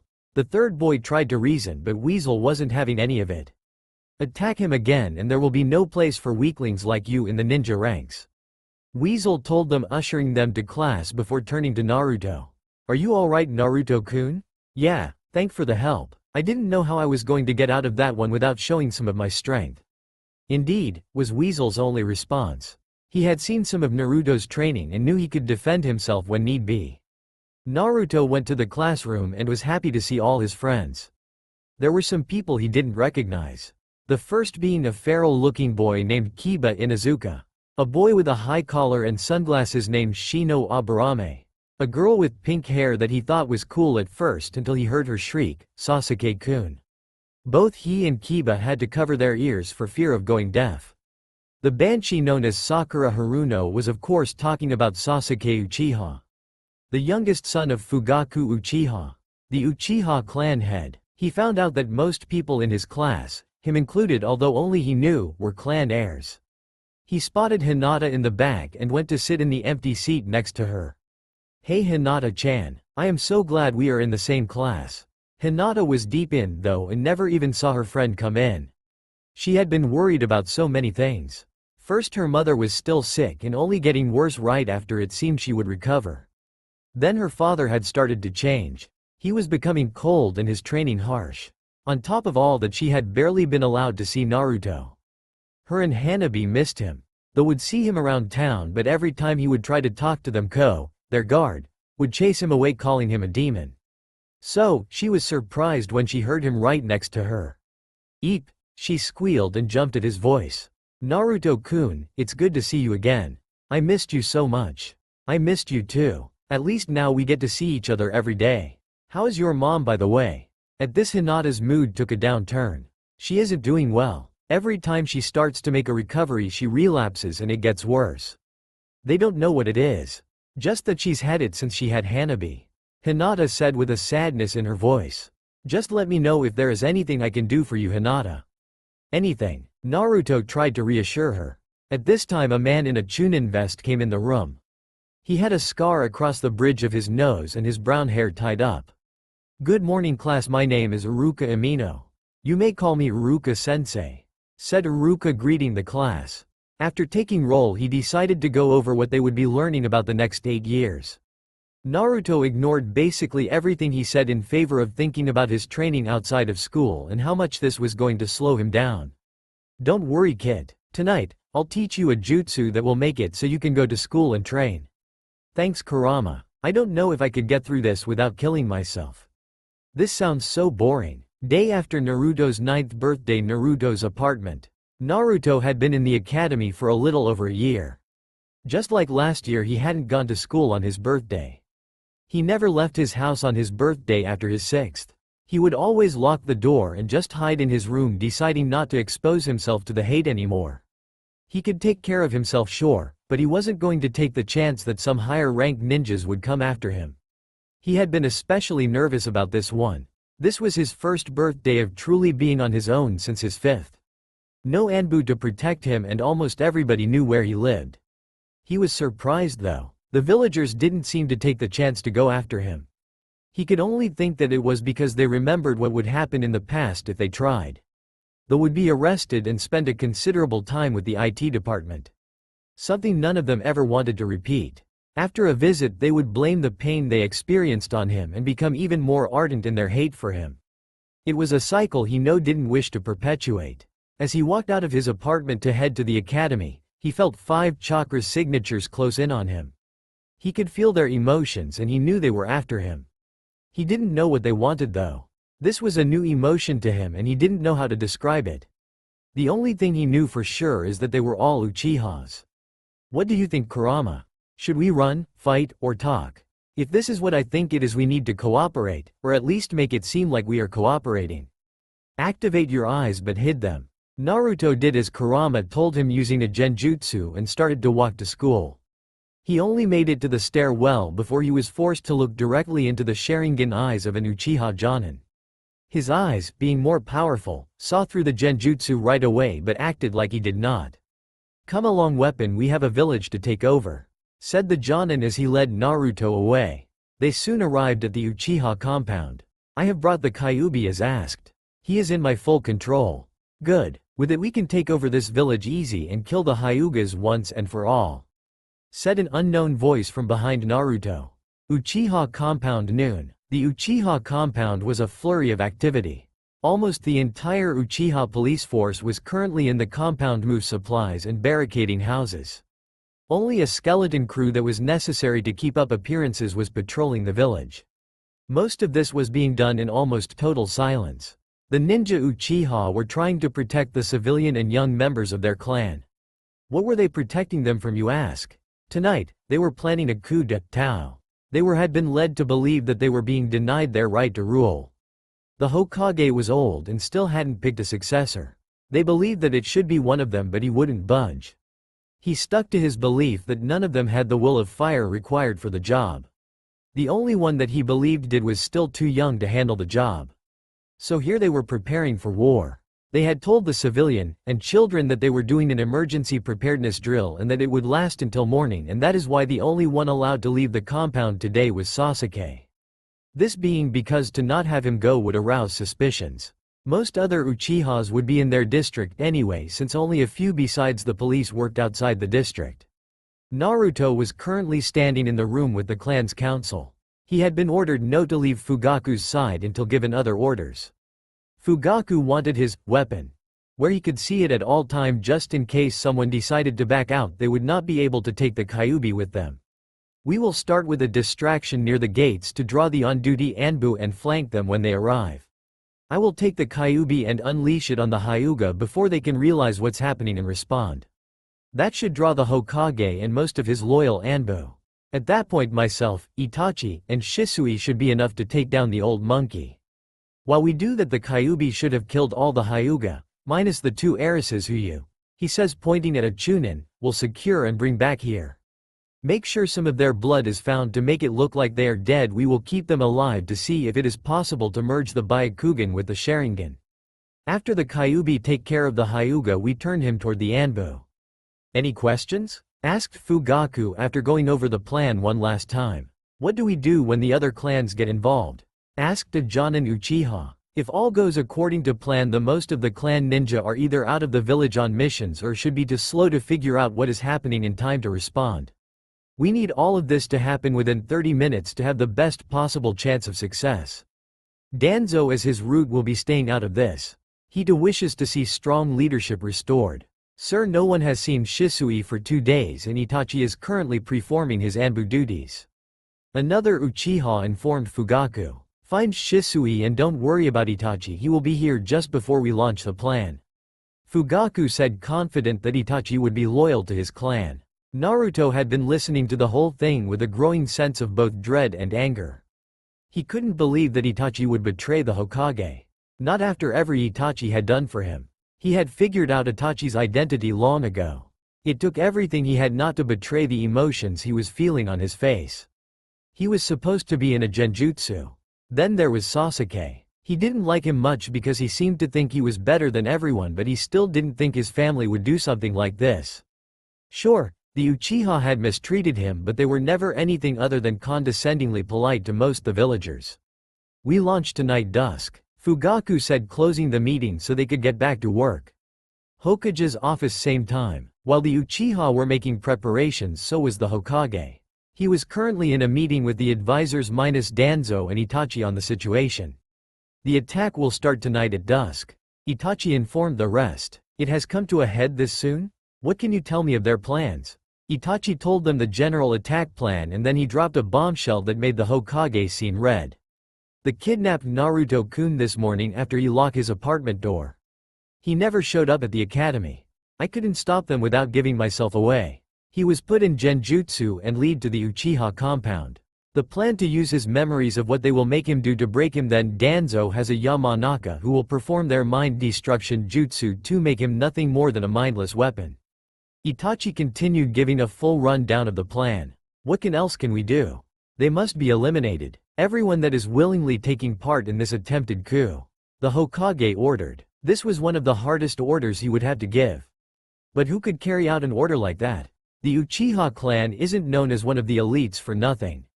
Asked Homura. They didn't really have any ninja that could pull off a mission like that without being caught. Not to mention that whoever do this will have to labeled a criminal to preserve our reputation with the other major villages. It would show weakness if a clan rose up against its cage because they believed the leadership was weak. Kaharu pointed out. I will do it, said Itachi, getting wide-eyed looks from the other three. Itachi, I can't ask you to do this. It's your family. It's one thing that you know it will be an order given to someone, but I can't order you to kill your own family. Reasoned Hiruzen. He had done things he was not proud of, but this would take the cake if he made one of his own ninja kill his own clan. I was not asking Hokage-sama. This is the only way to preserve the honor of my clan going forward. It has to be me. If they are taken down by the strongest of them, it will look better for everyone than if some faceless assassin does. They plan to attack tonight. I must go and prepare. With that, Itachi left, leaving Hiruzen and the others to wait for the inevitable storm that was to come. Uchiha compound 2 hours before attack. Fugaku-sama, shouted an Uchiha Chunin, coming into the room where they were making final preparations. He was pale and out of breath, and that caught the other attention if his shouting hadn't. What is it? Asked Fugaku, hopping. It was only a minor issue. He still had not heard from Itachi and was stating to worry about him. We found Shisui's body. His eyes are gone, the Chunin responded with no small amount of worry in his voice. Damn it, what of Itachi? I still haven't heard from him. No word yet, but he may still be attending his Anbu duties. He would stay to complete anything asked of him so as not to arouse suspicions. Responded another Chunin. Very well, begin to mobilize and get in position. I want the squad at the gate in 1 hour, the rest with me, we move out in 90 minutes. Hiya, they all responded. Forest outside Uchiha compound. Itachi had just finished off the last of the squad that was supposed to be headed to the gate. And started making his way to the compound. This was quickly becoming the hardest thing he had ever done. He knew he would hate himself tomorrow, but he could not let them kill so many innocent people and would never be able to live with himself if he allowed all his father's plans to come to fruition.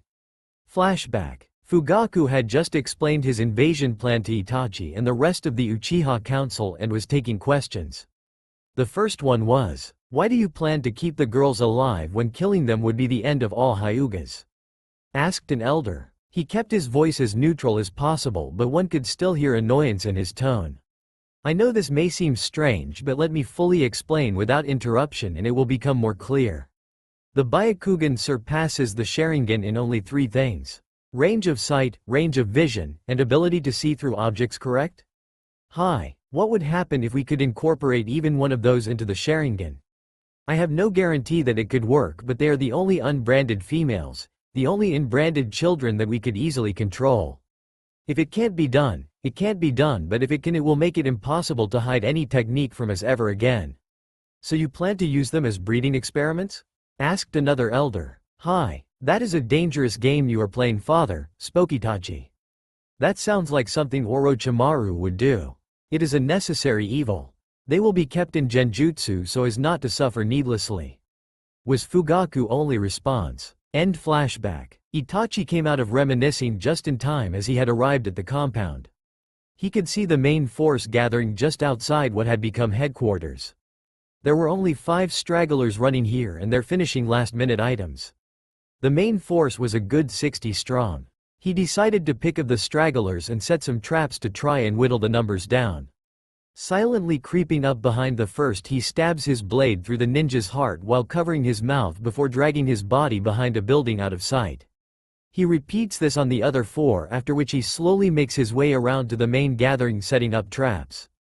Kunai launchers on top of the surrounding buildings to catch anyone that tries to gain the height advantage, and explosive tags with tripwires at all door and ground exits. Getting into position, he takes 2 kunai with high-powered explosive tags and throws them into the back of the crowd. Boom! At least 10 ninja lay in pieces, their bones becoming shrapnel, causing injury to the next row of ninja. Panic and confusion set in. The smoke was too thick to see through, and that's when Itachi moved in like a wraith, cutting down his family one by one. He got cut a few times from some that had managed to defend themselves, if only for a short time. About 30 escaped, including his father, who was currently the one controlling Naruto. When he could sense no more life in the building, Itachi slowly made his way outside. The last 30 Uchiha ninja were waiting for him. When Itachi emerged to face the remainder of his clan, their looks of shock and betrayal nearly stopped him in his tracks. The only thing that kept him going was seeing Naruto staring at him with a mindless glaze in his eyes. The Uchihas that had made it outside had no idea what was going on. They only knew that they were under attack. When Itachi emerged from the double door of the building, they were speechless. It had been one of their own that had attacked them. Not just anyone either, but the future clan head. "What is the meaning of this, Itachi? Have you gone mad?" screamed Fugaku. His face held a look of pure rage. His own son had betrayed him. "Father, you cannot win this fight. You would succeed only in weakening Konoha and shaming our clan. I cannot allow you to harm so many innocent people because of your imagined slights." Having heard enough, Fugaku ordered them to attack. Itachi used their rush to his advantages and manually set off the kunai launchers. With the ninja distracted, he cut their number by a further 20. When the dust cleared, Itachi found himself surrounded by the remaining 10 Uchihas and Naruto.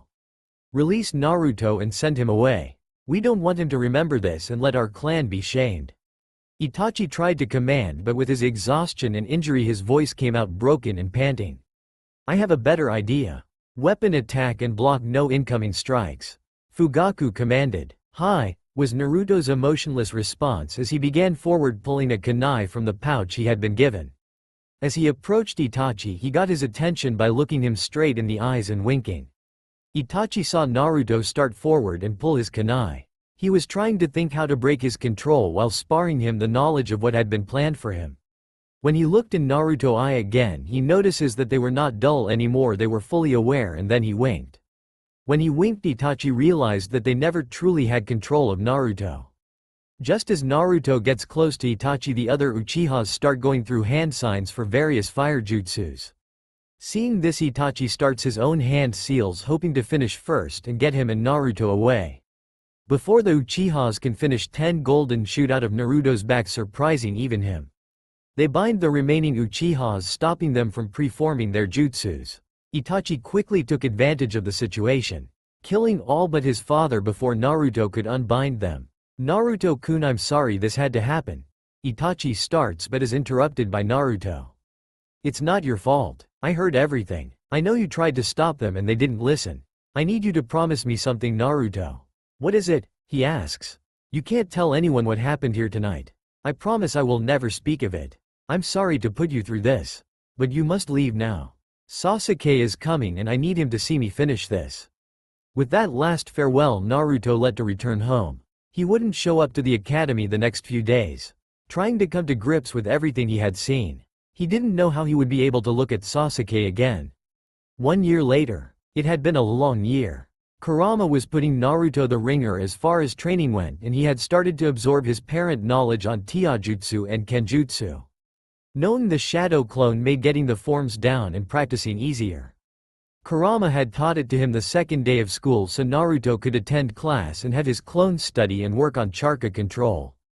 He would make an ever-increasing number of clones as his chakra grew and had them do nothing but chakra control exercises. His parents' knowledge on chakra control exercises had been fully absorbed, so he now had many to work through, but it was slow going because his chakra kept growing. During his parents' visit a few days ago, they told him how to use the resurrection seal on another person, and even how if he used 3 at the same time it may do something to reverse the effects of aging. Naruto was unsure how that would be helpful but trusted them. Naruto had taken a week off school after the Uchiha incident. He had told the Hokage what had happened to him and was almost forced to reveal his eyes when Sarutobi asked how he could resist such a strong Sharingan genjutsu. Flashback. Naruto had just finished his story on what happened to at the Uchiha compound and was waiting for the Hokage's jaw to come off the floor and ask him some question that he knew had to be coming. How did you resist a genjutsu from the Sharingan so easily? Sarutobi finally articulated. Naruto was sweating until Kurama reminded him about the genjutsu sensor. Well, I guess I should tell you a little more about the seal I have. Besides the fact that me and the Kyuubi are on good terms, he can pulse my chakra for me if need be. My seal has a genjutsu sensor array on it that can either pulse my chakra, or if that doesn't absorb the foreign chakra, then use the Kyuubi's to destroy it. All I had to do was act the part. Sarutobi was impressed. He had known the Kyuubi was not the evil entity that it was made out to be. But he never expected Minato to put something like that in the seal, but he was glad he had. How are you taking everything? Asked Hiruzen, concerned for Naruto's mental health. Okay, I guess. Do you think I could stay home for a few days to get myself tighter so that I don't seem like something is wrong? Just say I was sick or something. Yes, I believe that would be a good idea. He replied. Thanks, Gigi. Naruto said, leaving the office after getting a signed excuse from the Hokage himself. End flashback. As Naruto was making his way home after his training session, he began to get an uneasy feeling in his stomach. It only seemed to get worse the closer he got to his building. When he climbed to the top floor, he instantly knew something was wrong. Everybody had moved out on the top floor, leaving only him. But he could smell a fresh scent of someone else. He could tell from both the smell and emotion sensing that someone was in his apartment. They were nervous but had no plans of hurting him. He recognized the smell but couldn't quite put a name and face to it. With all his observations complete, he decided to go in and see what they wanted. He unlocked his door and opened it. He didn't see anyone, but he knew they were there. What do you want? I know you're here, so don't try to hide. He called in an even voice as he closed the door. From around the corner in his kitchen, a voice he recognized right away called back. I apologize for the intrusion, Uzumaki-san. I did not know if you would give me a chance to speak first or attack me for trespassing. The voice replied. To what do I owe the honor, Hyuga-sama? Naruto asked to the now identified Hiyashi Hyuga. Do you remember what you told me in the Hokage's office just after you saved my daughter? Hiyashi asked. Naruto could hear the emotion in his voice. It was almost like he was begging him to understand his message. It took Naruto a few minutes, but he finally remembered the whole thing with help from Kurama. Has it become that desperate?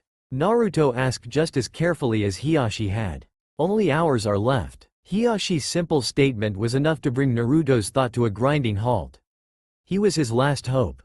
Hinata and Hanabi might lose their mother if he couldn't help. They were some of his best friends, even though he rarely saw them. He hated to see either of them in pain. He saw only one option. Where? With this single word, Hiyashi seemed to relax. Meet me here in 5 hours. Hiyashi said as he handed Naruto a piece of paper and turned to leave. Some conditions, Naruto spoke, stopping Hiyashi in his track. He did not turn, but Naruto could tell he would say yes no matter what. You tell no one who saved her or how it was done. I will be able to tell you exactly what is wrong with her. You don't question how I know or my source. Agreed? Agreed. And with that, Hiyashi left. Naruto quickly looked over the directions, then went to take a shower. He didn't want to be dirty for something like this. After this, he sent a clone to the Hokage with a note and directions to the secret room in the hospital. 5 hours later, hospital room. Hiyashi was getting nervous. It was nearly the appointed time and his wife didn't have long. She would last until morning at best. He had moved her in secret to a private room that was only supposed to be used by the Hokage so that no one would come looking for them. When the door handle turned, his breathing hitched. Naruto was going to come in the windows to avoid detection. He was completely surprised when the Hokage walked in. He started to sweat, thinking something happened. Relax, Hiyashi. Naruto asked me to come and informed me of everything you spoke of, although I do not know why he asked me to come. Hiruzen tried to reassure the worried man. A few minutes later, exactly 5 hours from when he had left, came Naruto through the window. Seeing everybody there, Naruto spoke first. Gigi, I need you to seal the room so no one can sense or see the charka, light, or sound in this room. When said that, both the Hokage and Hiyashi instantly knew why he wanted the Hokage there. He was the only one Naruto trusted who, he knew, was good enough with seals to do something like that. I am impressed, Naruto-kun. That was a very good idea calling me here for that, Sarutobi said as he erected the barrier. When it was up, Naruto approached the bed Hitomi was laying on and began to look over her sleeping form. While looking her over, he began to sniff. This action confused the other two men greatly. May I ask what you are doing, Uzumaki-san? Hiyashi was nervous, but Naruto's actions only confused him. Simple, I am checking to see if it's a disease, a poison, or autoimmune condition. Naruto responded. Hiyashi was going to ask how he would know that, but remembered the conditions he had agreed to. While he was thinking of a way to figure it out with asking directly, Naruto's rambling caught him off guard. Definitely not autoimmune. Some signs of disease, but that doesn't appear to be the main problem. He mumbled, then took a really strong sniff near her IV site before jerking his head away and glaring at the bag of medicine going in. Poison, no question, he said, reaching for the bag. At this point, Hiyashi was in shock along with the Hokage. They had never seen that method of diagnosis. All he did was sniff her, and now he was saying poison. As they were mulling this over, Naruto had disconnected the medicine bag and sniffed it before putting a few drops on his tongue. Charka metal. With these two simple words, Hiyashi felt his world collapsing. Someone had been trying to kill his with, and he had not been able to see it. Someone has been trying to poison her with charka metal, that's why healing jutsus don't work. He then did something that confused and almost enraged Hiyashi, who had to be held back by the Hokage. He removed his shirt before crawling into the bed next to Hitomi. He opened her gown just enough to place his head in the center of her chest and another on the side of his stomach. Hiyashi stopped struggling when a bright light started glowing under the hand on his stomach. After a few seconds, his other hand on Hitomi's chest started to glow as well. Resurrection sealed transfer. Naruto spoke in a somewhat strained voice. After he spoke, a blinding light shone through the whole room.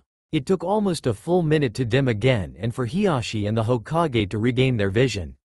When they could see again, Naruto was standing next to the bed with his shirt on and Hitomi was again full covered. He was looking a little tired, but what really got their attention was Hitomi. She was sitting up and looking at her hands, flexing them. What happened? She asked. Hiyashi wasn't able to answer. He could only go to her and hold her with tears in his eyes. He wasn't going to lose his wife.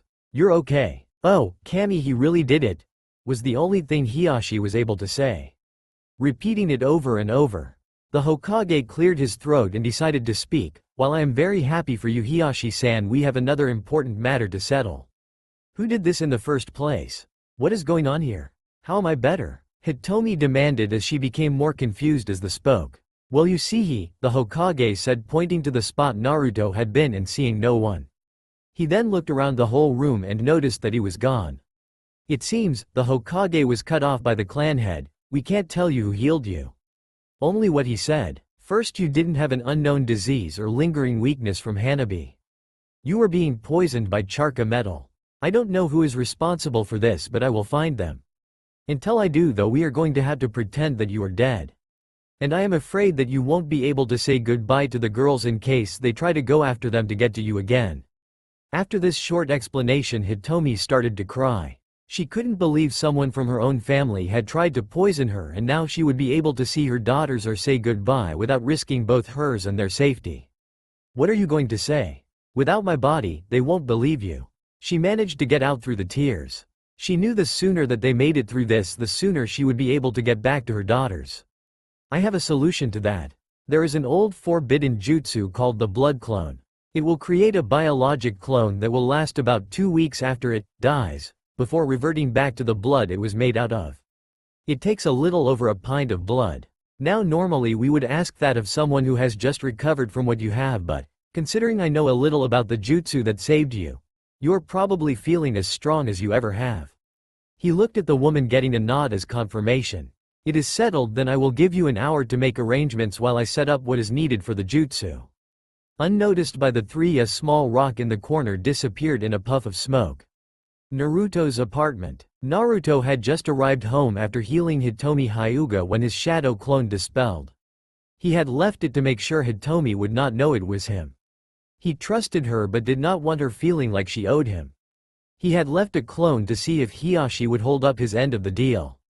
When he stopped the old man from blabbing, Naruto decided that he could officially trust Hiyashi. It felt nice to know that there was someone else he could trust. He felt bad for Hinata and Hanabi but knew that they would understand in the end and be happy to have their mother back after the culprits had been flushed out. Taking off his shoes and jacket, he decided to just go straight to bed. The sealed transfer had taken a lot out of him. It was the first time he had used it on someone else, and it had taken a great deal of concentration to work right. He knew it would be hard but decided he needed to find a way to practice it because he couldn't afford to be this tired after using once. What if he needed to use it on numerous people in quick succession? He couldn't afford to be this wiped out after just one use. He now had one more things to add to his long list of training items he had to complete. He would have to start in the morning.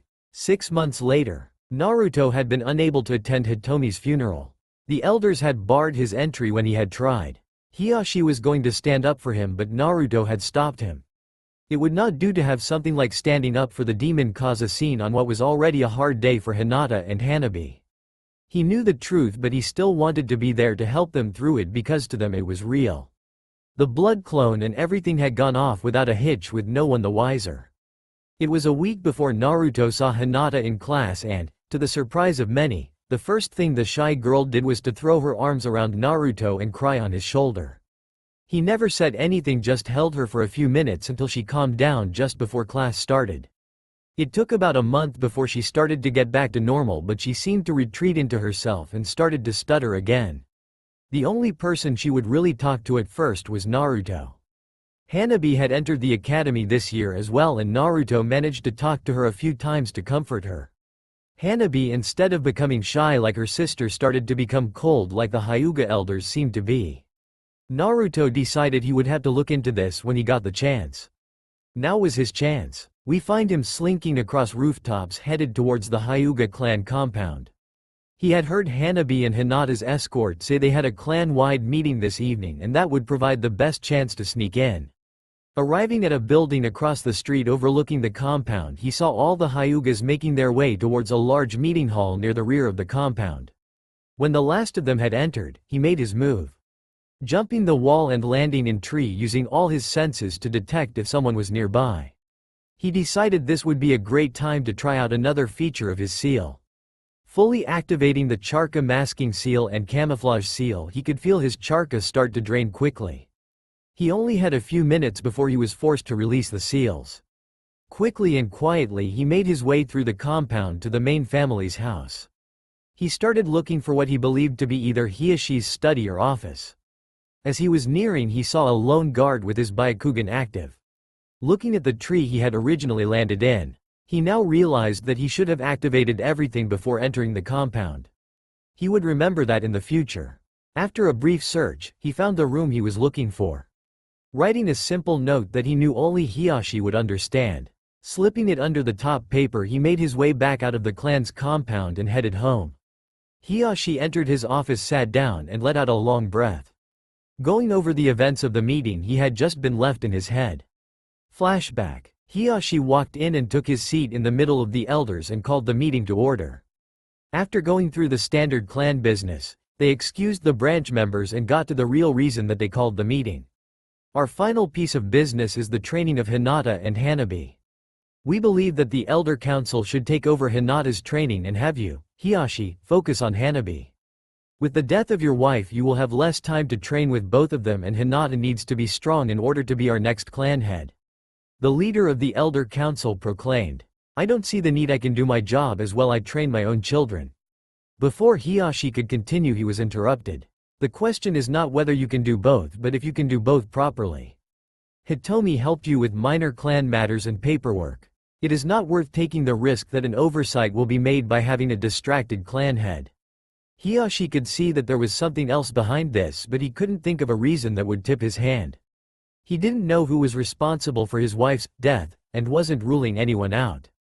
Fine, but I will be observing the lessons whenever I choose, and I want weekly reports on her progress. It was the best he could do without outright refusing and creating possibly unneeded tension. For all he knew, maybe they really did have pure intentions, but he doubted it.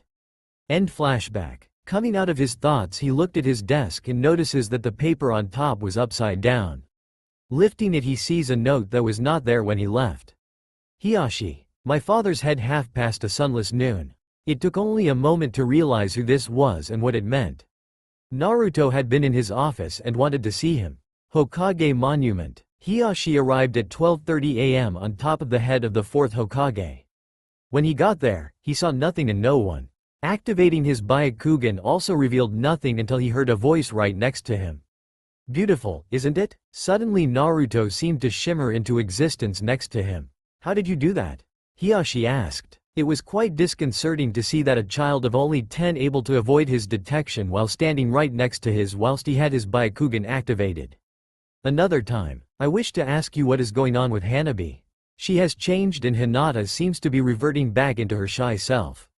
It is the council. They have been keeping me busy with more paperwork than before, trying to make a point that they should train Hinata to take some strain off me.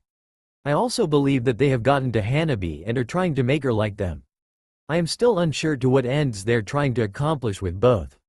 Hiyashi responded, somewhat ashamed that he did not know what was happening within his own clan. I see. Is there anything I can do? Naruto asked. He hated to see what was happening to the girls. I see something big is coming. I am not sure when or what, but it can't be far off. Just be there for them. I fear I may need your help again to save my family soon. I have a final question for you. Hiyashi hesitated. He really needed to know, but at the same time didn't want Naruto to take it the wrong way. What is it? Said Naruto with a lot of curiosity in his voice. He couldn't understand why he felt nervousness coming from Hiyashi. Can that technique you used to save my wife, can it also remove the caged bird seal?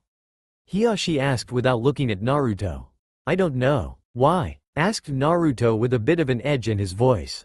Just hoping for a last option should worse come to worse. And with that he left. Naruto also returned home, trying to figure out what Hiyashi meant with his last words. When Naruto got home, he went to his room, sat on his bed and began to meditate to enter his mindscape. He arrived in the forest right in front of the open gate where he found Kurama sleeping. That would explain why he didn't help me answer Hiyashi-sama's last question. Though Naruto has started to push on Kurama's paw to wake him. What are you doing, kid? It's the middle of the night. Did you really forget about our meeting with Hiyashi tonight? No, I just didn't see the point in me staying up for it. Naruto just looked at him as a sweat drop rolled off the back of his head. Anyway, I need to ask you a question about my seal. Can my resurrection seals remove seals from other people? Naruto asked. Kurama cocked his head, and though for a few minutes, I don't see why not. There really isn't much that the purified life force energy won't fix. I would say it should. Kurama finished. Should? You can't give me anything more than should? Naruto asked, wondering how he didn't know. No, I have never heard of it being tried, as you are only the second human to ever have the ability, and plus if it didn't, your Shinomi will gain the ability to remove things like it as soon as you learn how to control the Petra path. You could simply absorb the seal and it would be gone because it will not be able to bind to you with me here. Okay, that helps. I am going to sleep now. Naruto left his mindscape and laid down on his bed, trying not to think about what the worst case scenario could be. 2 months later, the broken Kanai bar. Anko had returned from another mission and had decided she needed a drink. She kept being passed over for a promotion to Jonin from Special Jonin, where she had been stuck for 2 years. She had been back in the village for 4 years and she was still considered an outsider because of her sensei, even though he used her for an experiment and left her for dead. The only reason she had gotten to Special Jonin was because the Hokage gave her a field promotion after an A- ranked mission that was supposed to be a B rank mission. So here she was being underpaid and overused. They sent her on missions that most would have considered suicidal. At least when the Hokage wasn't the one handing out mission that day. He treated her like she was any other loyal ninja, but no one else would really even look at her. Her only friends Kurenai and Yugao Azuki, both of whom were currently out of the village on missions. She had many reasons to drink. Like the fact that Yugao was moving in with Hayate, her boyfriend, and she wouldn't be able to afford the rent by herself.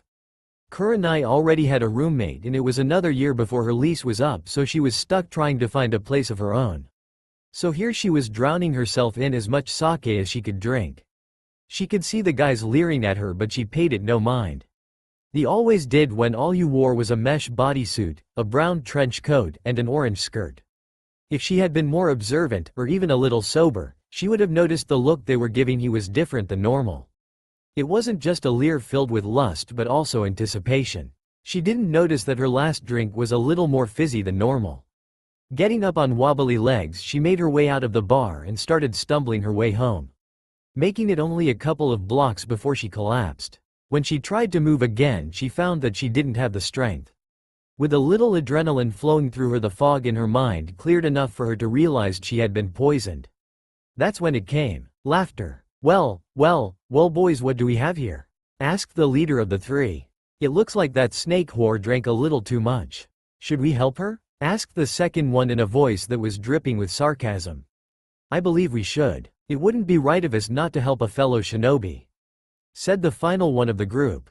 The second went to pick her up, and when he did, she noticed that they were all chunin about 2 to 3 years older than her. She may have only been 17, but thanks to her bastard of an ex-sensei, she was one of the most skilled kunoichi in the village. But for all her skill, she wouldn't be able to overcome 3 sober chunin while in this state. Her mind began to race as they picked her up and headed in a direction that made her pale with fear. They dragged her to the shadiest part of town that was basically abandoned. Most of the buildings were falling apart and looked like a stiff wind could knock them over. No one would come by. No one would hear her if she was able to scream. She tried to use her charka to cleanse the poison, but it seemed that they had accounted for that. She was totally at their mercy, and she knew what was going to happen. They dragged her into a rundown building that had been set up ahead of time. She could see this was well planned. Charka ceiling cuffs, straps, ropes and chains all organized on a wall. It was so much worse.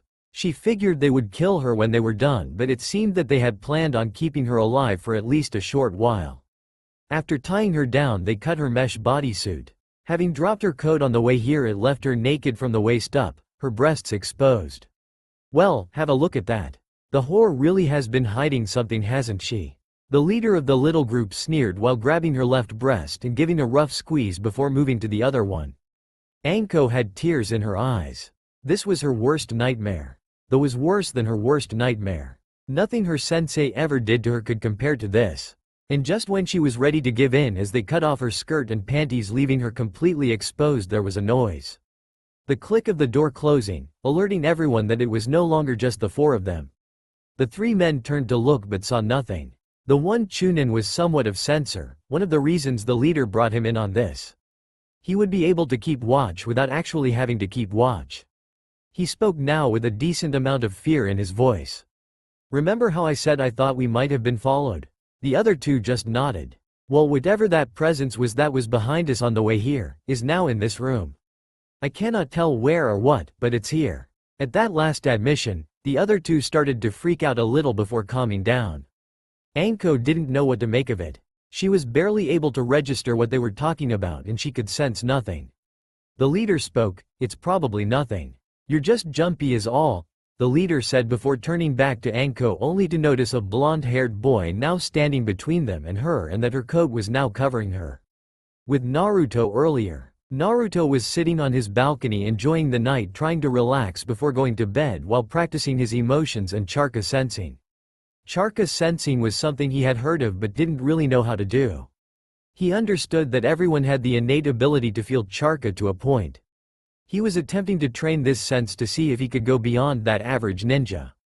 So far, he had not been having any luck. He had figured that maybe he could use his abilities to sense emotions in conjunction with charka to give him a clearer picture on what was happening around him. In the middle of this mixing exercise, if you will, he experienced another first. He could feel the emotions of 4 different people. 3 had had the same feeling to them. That weird one he got from adults when they looked at certain other adults, mixing in with what he had come to know as excitement or anticipation, and finally just a hint of nervousness that seemed to be fading.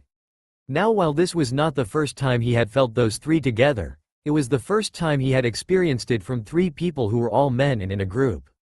He had learned that men and women felt and projected the same emotions differently. The part that made him curious was that there was one woman with them and he only felt fear. Not nervousness or anything of the sort, but just pure fear. Almost as bad as when Hinata was kidnapped. She had none of the other emotions that he usually associated with men giving of these emotions. That being the case, he had decided to follow them. He activated his Charka masking seal and stuck to the shadows while moving towards the group. When he finally caught sight of them, he could see three men and one woman as he had thought. The weird thing was the woman was having to be carried by the two of the men with one arm over two of their shoulders and a third following closely behind. Now he had seen people carried like this before, but it usually was because they were either drunk or hurt. He didn't see any injuries on her, but the large brown trench coat she had on could have hid it, but if that was the case, the hospital was the other way. He could smell alcohol from one of them. He assumed it was the woman, but it also had another smell, one he didn't recognize. He followed closely but never reviling himself. Until he figured out what was going on, he would remain hidden. It was now Kurama decided to speak to him. "Kit, do you know what they are doing?"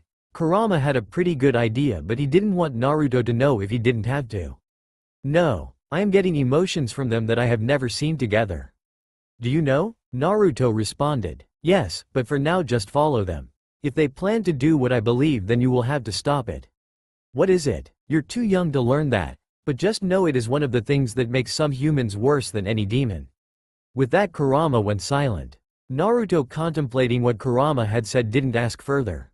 He followed them to an abandoned and very rundown building. They went to an interior room that must have been an office of some kind, because the only way he could see in was through a window that made up a decent portion of the top of the door. He could hear them speaking to the woman but wasn't able to see her. He was holding the brown trench coat she had been wearing that they had dropped about a block before the building. He just stayed outside the room watching, trying to see if there was a reason he needed to step in. The three men parted for a second and Naruto caught sight of the woman naked and crying. It was at this point that Kurama spoke again. "Kit, I am sorry to make you do this, but you want to be a ninja, right?" Naruto just gave a mental nod before Kurama continued. "Then I want you to go in there and kill those men." The tone he had used scared Naruto. He had never heard Kurama mad before, and it sort of scared him, even though the anger wasn't aimed at him. He was about to ask why when Kurama interrupted him. "I won't tell you exactly what they are going to do if you continue stand here not moving, but you will never forgive yourself if you don't act soon. Now go." At this final prompting, Naruto activated his camo seal and entered the room as quietly as he could. When he shut the door, it clicked and all three men turned to look at him. He quietly made his way around them and put the trench coat over to cover her. He then deactivated his camo and waited for them to turn around. Now, Anko's mind was racing. First her coat appeared out of nowhere, and now a blonde-haired boy suddenly appeared in between her and the men. The thing that confused her most was that there didn't seem to be any movement.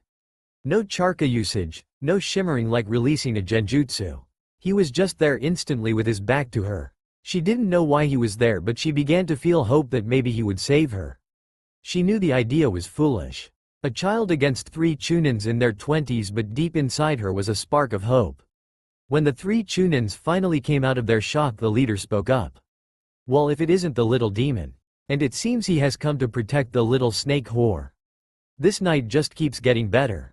Not only do we get to rid the village of her, but we will be seen as heroes for finishing what the Yondaime started." The other two were just grinning and nodding along, feeling a little silly that they had been worrying. Discounting entirely the fact that they couldn't tell it was him following him and that he got around them without them so much as seeing a thing.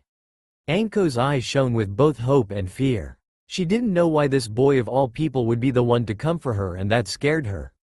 But if rumors of his strength were true, then she would be okay. She had heard that he had been able to stall an elite Jonin long enough for the Anbu to get there and finish the job. Naruto just stared ahead at them with no emotion whatsoever. He knew what he had to do, but this would still be his first real kills that he could have avoided if he wanted. Even though Kurama said it would have haunted him, he still could have left. "Any last words?" Naruto asked, trying to hide the fear and apprehension in his voice. He was greeted with only laughter. Taking their amusement as an opening, Naruto drew a sword that neither Anko nor the chunins had seen. If a flash, he had run the first one through the heart and started to swing at another before the third managed to block with a kunai. The second Chunin was tending to the third, trying to see if he could save his life, but it was all for naught. His heart had been pierced clean through. The leader decided to go on the attack, using a kunai to try and kill Naruto. Naruto was blocking with his sword, looking for an opening when the second one joined the leader. Now Naruto could do nothing but dodged and flee, waiting for an opening. After about 2 minutes of this, Naruto saw his chance. Turning his back to the leader when he went for a downward slash, Naruto took a cut from his right shoulder to his left hip. It wasn't deep, but it hurt. He did this because the second Chunin had overextended on a stab attempt that Naruto dodged and was too off balance to defend. Naruto used this opportunity to stab him through the right side of his rib cage, taking out his right lung and heart in the process. The man died almost instantly.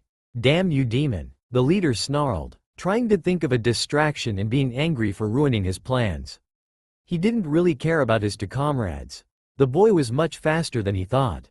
Maybe even faster than he was. He decided to try a shock tactic to try and stall, thinking he would bleed out and get weaker.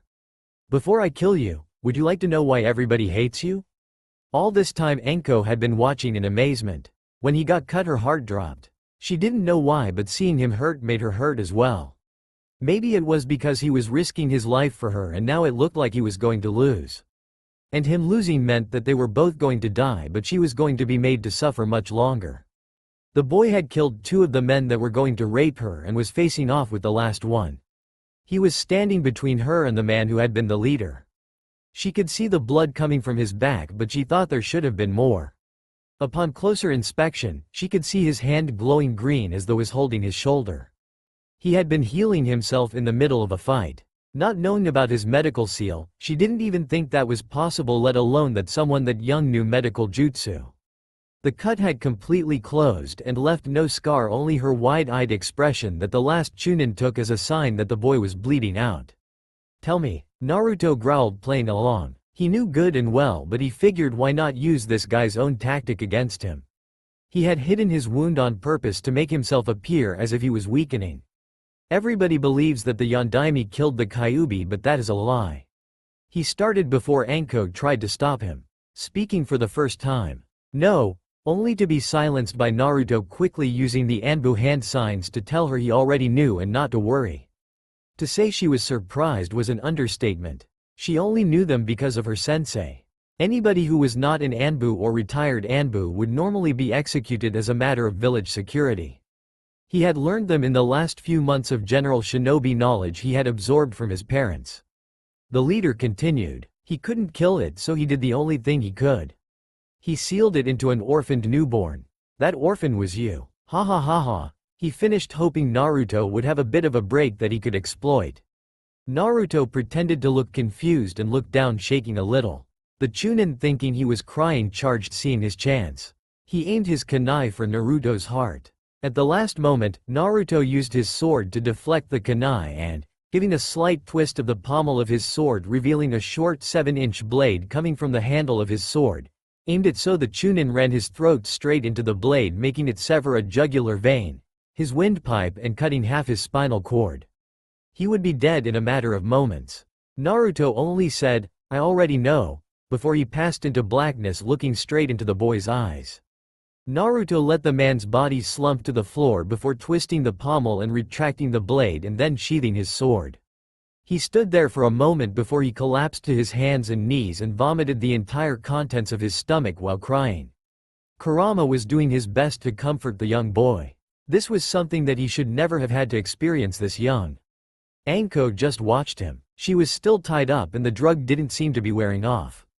All she could do was try to softly console him from 10 feet away in position, bound to the bed. He had saved her and she could tell the kills had been hard on his mind. Even she had been 12 before she had been forced to kill. After about 15 minutes he got up and made his way to her with a dead look in his eye that showed the pain someone his age should never have to live with. Carefully used a kunai to cut her bonds and free her. Sitting up and holding her coat to cover her, she massaged her wrists to get feeling back in them while he cut the ties to her ankles. He turned around so she could put the coat on and close it. Then he spoke to her for the first time. "Are you all right?" He realized he didn't know her name. Anko Mitarashi. She answered in a somewhat shy voice that was completely out of character for her. Are you alright, Mitarashi-san? He asked while she just looked at him. No, not right now, but I will be, someday. Anko replied in a sad tone of voice. Thank you for everything, she said as she went to leave the room before Naruto noticed the mark on his shoulder. He had been absorbing the knowledge of his parents on Seal 2. And was able to recognize it as a seal. He was about to ask her when he sensed Anbu on the way. Anbu will be here in a few minutes. This brought her up short. She didn't know how she would explain this. Sure, the Hokage would believe her, but that was only if they let it get that far. Many of the current Anbu hated her and would surely use any reason to execute her on the spot. Considering who she was with, she doubted that they would even stop to listen. She began to panic. I can barely move. Looks like these guys will get what they wanted after all. She mused out loud. What do you mean? Naruto asked in confusion, but she just told him there was no time to explain and told him to run as she tried to move faster. They had left the room but had not made it out of the building before she collapsed unconscious. Pick her and run. We can sort out the rest later. Not knowing what else to do, Naruto went top pick her up and was surprised at how light she felt. Kurama had, still unknown to him, released some of his gravity and resistance seals so he could get them away. He used his camo and charka masking seals once again until he got home. He laid her on his bed and covered her with his blanket as soon as he got home. Making sure she was comfortable before he went to make a few cups of ramen for dinner then go to sleep. He had been trying to ask Kurama what he was going to do, but Kurama just said to get some sleep and they would talk in the morning. That's all for now. If you enjoy, then please like, share and do comments.